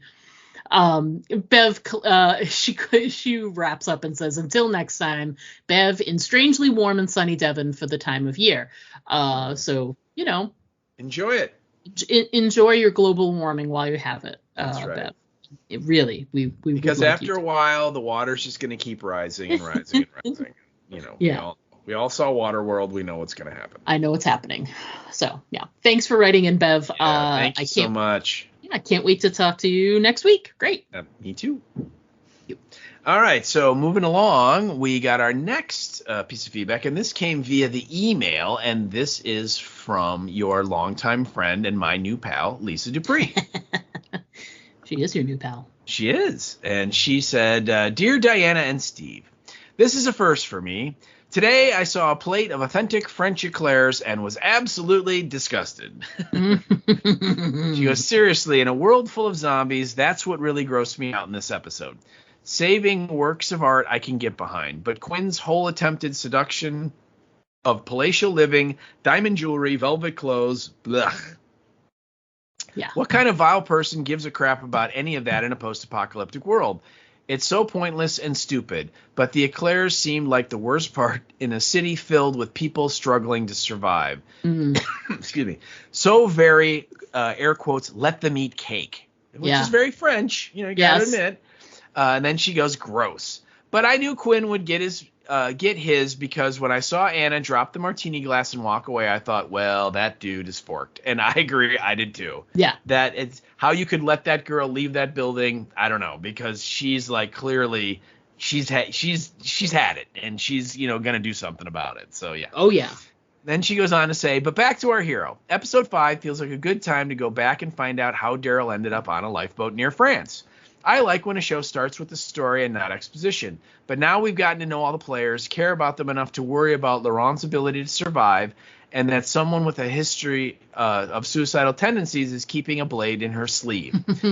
This feels like a good time for a couple of plot-relevant flashbacks." Going back and forth between Daryl refusing to help a young man who needed him and his willingness to help a boy who clearly needs him is a nice balance, and that is true. That is true that he is very concerned about helping Laurent, giving him some pointers, teaching him necessary skills, and he really didn't want to do any of that with that kid back in Maine. Yeah. She goes on to say, "What feels like a stretch for me is the reveal of why Janae has been working so hard to do with all the zombie research. Super zombies? Really? And I am right there with you." She goes, "I mean, it's a nice break from the relentless nonsense of the Fear the Walking Dead characters trying to find a cure malarkey, but how exactly does building a better zombie make France rise again? Well, besides the obvious, rising from the dead metaphor, I don't know." She goes, "Unless the next reveal is, and this is how we control them and get them to follow orders, it feels like all you've invented is a ticking time bomb. As domination plans go, it's got a lot of red flags." And I agree. That's where I think the cliches aside, it's that reveal.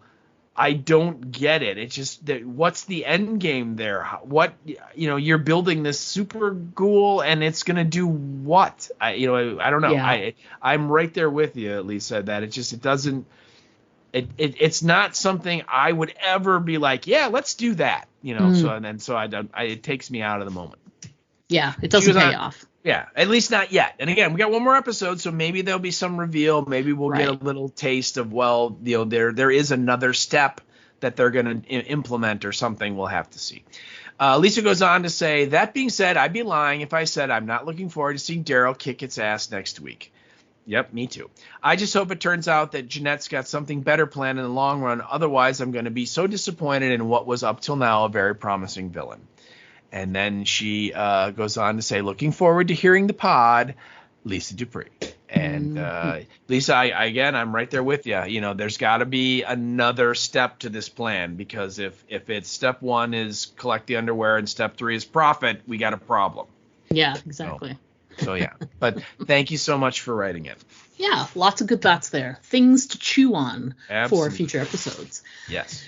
All right, so next up, our final piece of feedback we got was from our pal Alma Contreras via the Facebook page. Thank you, Alma. Thank you so much. We can always count on you. Hello, Alma. How are you? Yeah. Alma jumps right in and says, honestly, I'm really not digging this series.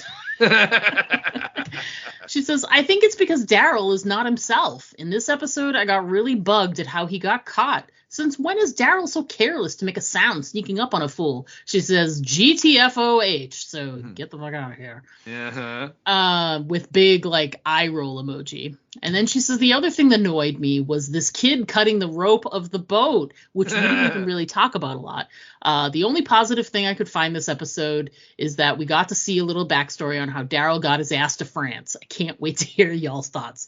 Well, to be fair, Alma, he got all of himself to France. His ass was part of it. Part of it, yes. But there was the whole body did make it. Unfortunately, there was no Juno made it to France. Yeah. Interestingly, we didn't even really talk about the boat very much at all. No, we didn't. And that whole scene where he goes off on Laurent, I thought it was interesting, but I knew everybody was going to talk about it. You know, Daryl, I don't think I've ever seen Daryl yell at somebody that much before. Mm-hmm. So it was kind of un-Daryl-like, but then he sees how wrong he was to yell at Laurent, and he hugs him, and he's like, oh God, he's still just a kid. And I didn't mean it. And yeah. It's you know, he keeps telling him why. You got to tell me, why did you do it? Why did you do it? And finally, Laurent's like, look, everybody that I've ever met has left. Right. Either they're dead or they're not here anymore. And as soon as we get to this place where I'm going, the only other person that I know, is going to leave. And he's like, I don't want you to leave. And again, as angry as Daryl is, you know, that lands with him and resonates. Yeah. And then he's suddenly like, I'm sorry. I shouldn't have yelled. It was a mistake. Yeah, we didn't really talk about that scene. And it is, you know, it shows you how much that, you know, Daryl cares for this, you know, creepy soft kid. But you're right. It was almost like a necessary plot point of that boat had to go. Yeah. You know, that, I mean, it's just like, well, they can't continue on the boat because they're going to get to where they need to go. We need to, you know, for the plot to work, we need them to get caught, you know, and so so bye boat and so on and so on. But boat's gonna go. Anyway, I'm sorry you're not enjoying it, Alma. I think there has so far been some really interesting, fun stuff in here. But if it's not your cup of tea, I understand. You still got one more episode though, so hopefully maybe they'll redeem themselves in the final episode. Maybe they'll kind of stick the landing and kind of make it palatable. We'll have to see. Yeah, we'll see. I mean, let's put it this way, Alma. It's no Fear the Walking Dead, so look at it that way. And we only got a couple weeks, people, I know, the glory and awesomeness that is Fear the Walking Dead. Don't get ahead of yourselves. Let's talk next episode first. Please, let's not get ahead. So next episode that we will be covering. Alma, thanks for writing in. Yes, we love hearing from you. Keep writing in, even if you don't like the show. I know you're going to watch it. So next week is the season 1 finale. Episode 6, title of the episode is Coming Home. I thought I'd translate it into French since we've been doing the opposite for a whole season. Rentrar à la maison. À la maison. Anyway, so that's my little funny there. So Coming Home is the title of the episode. And again, there's no really good episode description out there.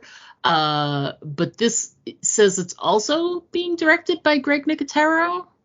So I don't know. Interesting. Again, I'm wondering if they are putting out false information, like copied information, because this is the same information that was on last week's episode.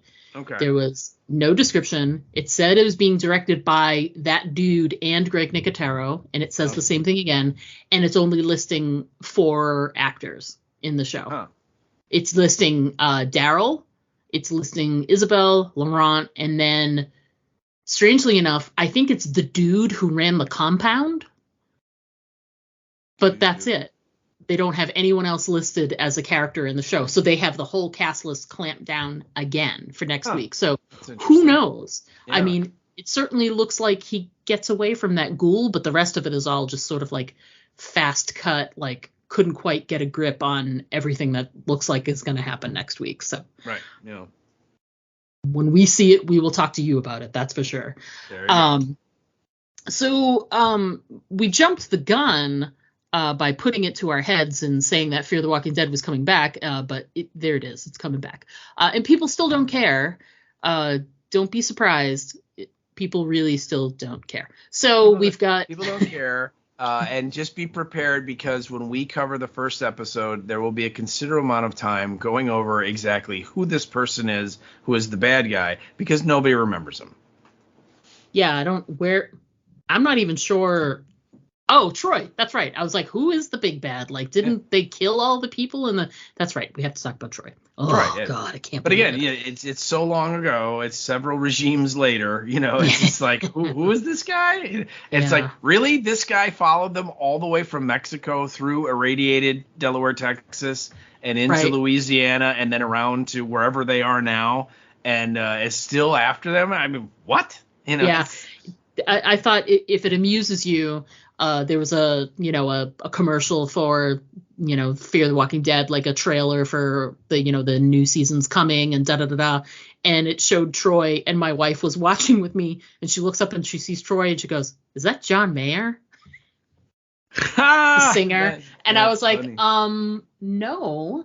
She's like, "Who is that?" I was like, I cannot even describe to you who that person is, because it would take too long. By the time I would get to the end of who that person is, the season of Fear the Walking Dead would be over. So So what's the point? Wasted breath, that's for sure.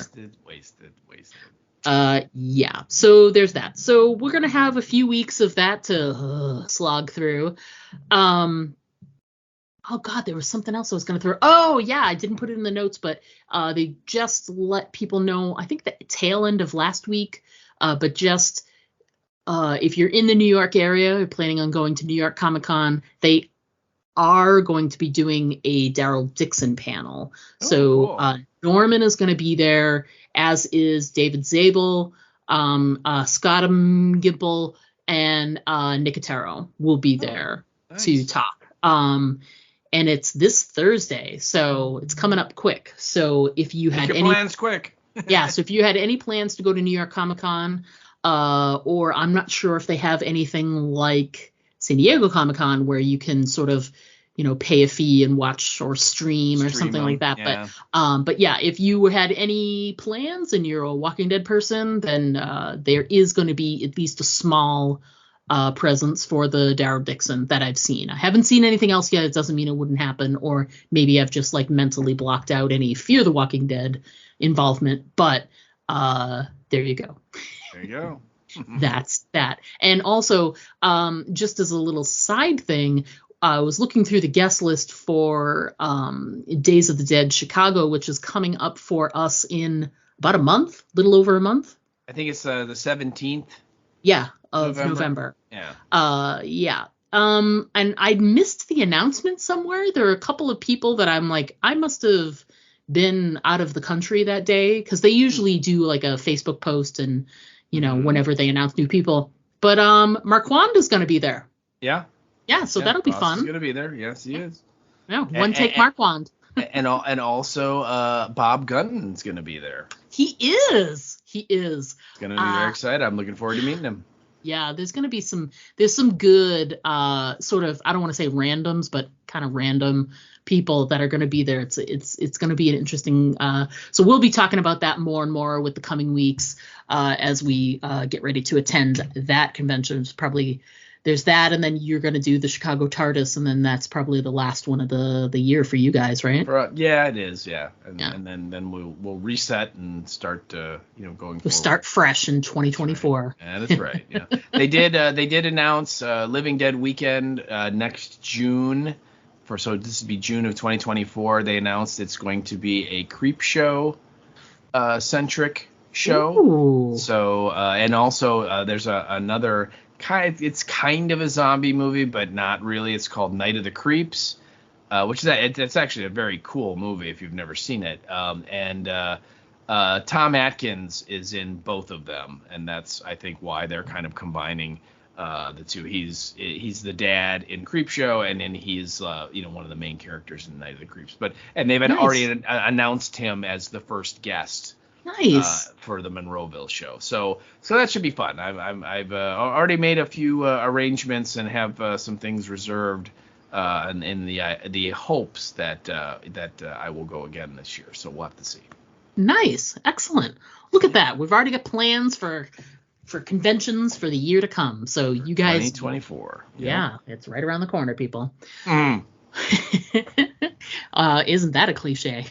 Well, before we get sucked into any more cliches, we're going to go ahead and too late. We're going to go ahead and wrap it up for this week, folks. We'll look forward to chatting with you next week for the season finale of Daryl Dixon. But until then, as always, I'm Dianna. Bonjour, I am Steve. Don't forget to always aim for the head. Because the body shots that do not work. Ha ha. To send us an email, write us at aimfortheheadpodcast@gmail.com. And our Twitter handle is @AFTHpodcast. Pictures and video are always welcome at our Instagram account, Aim for the Head Podcast, all one word. But the best way to keep in touch with us is to just like our Facebook page to get all of our updates in your feed.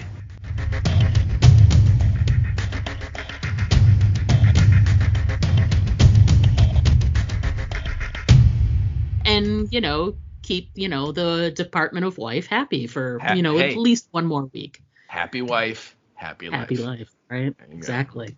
That's how it goes.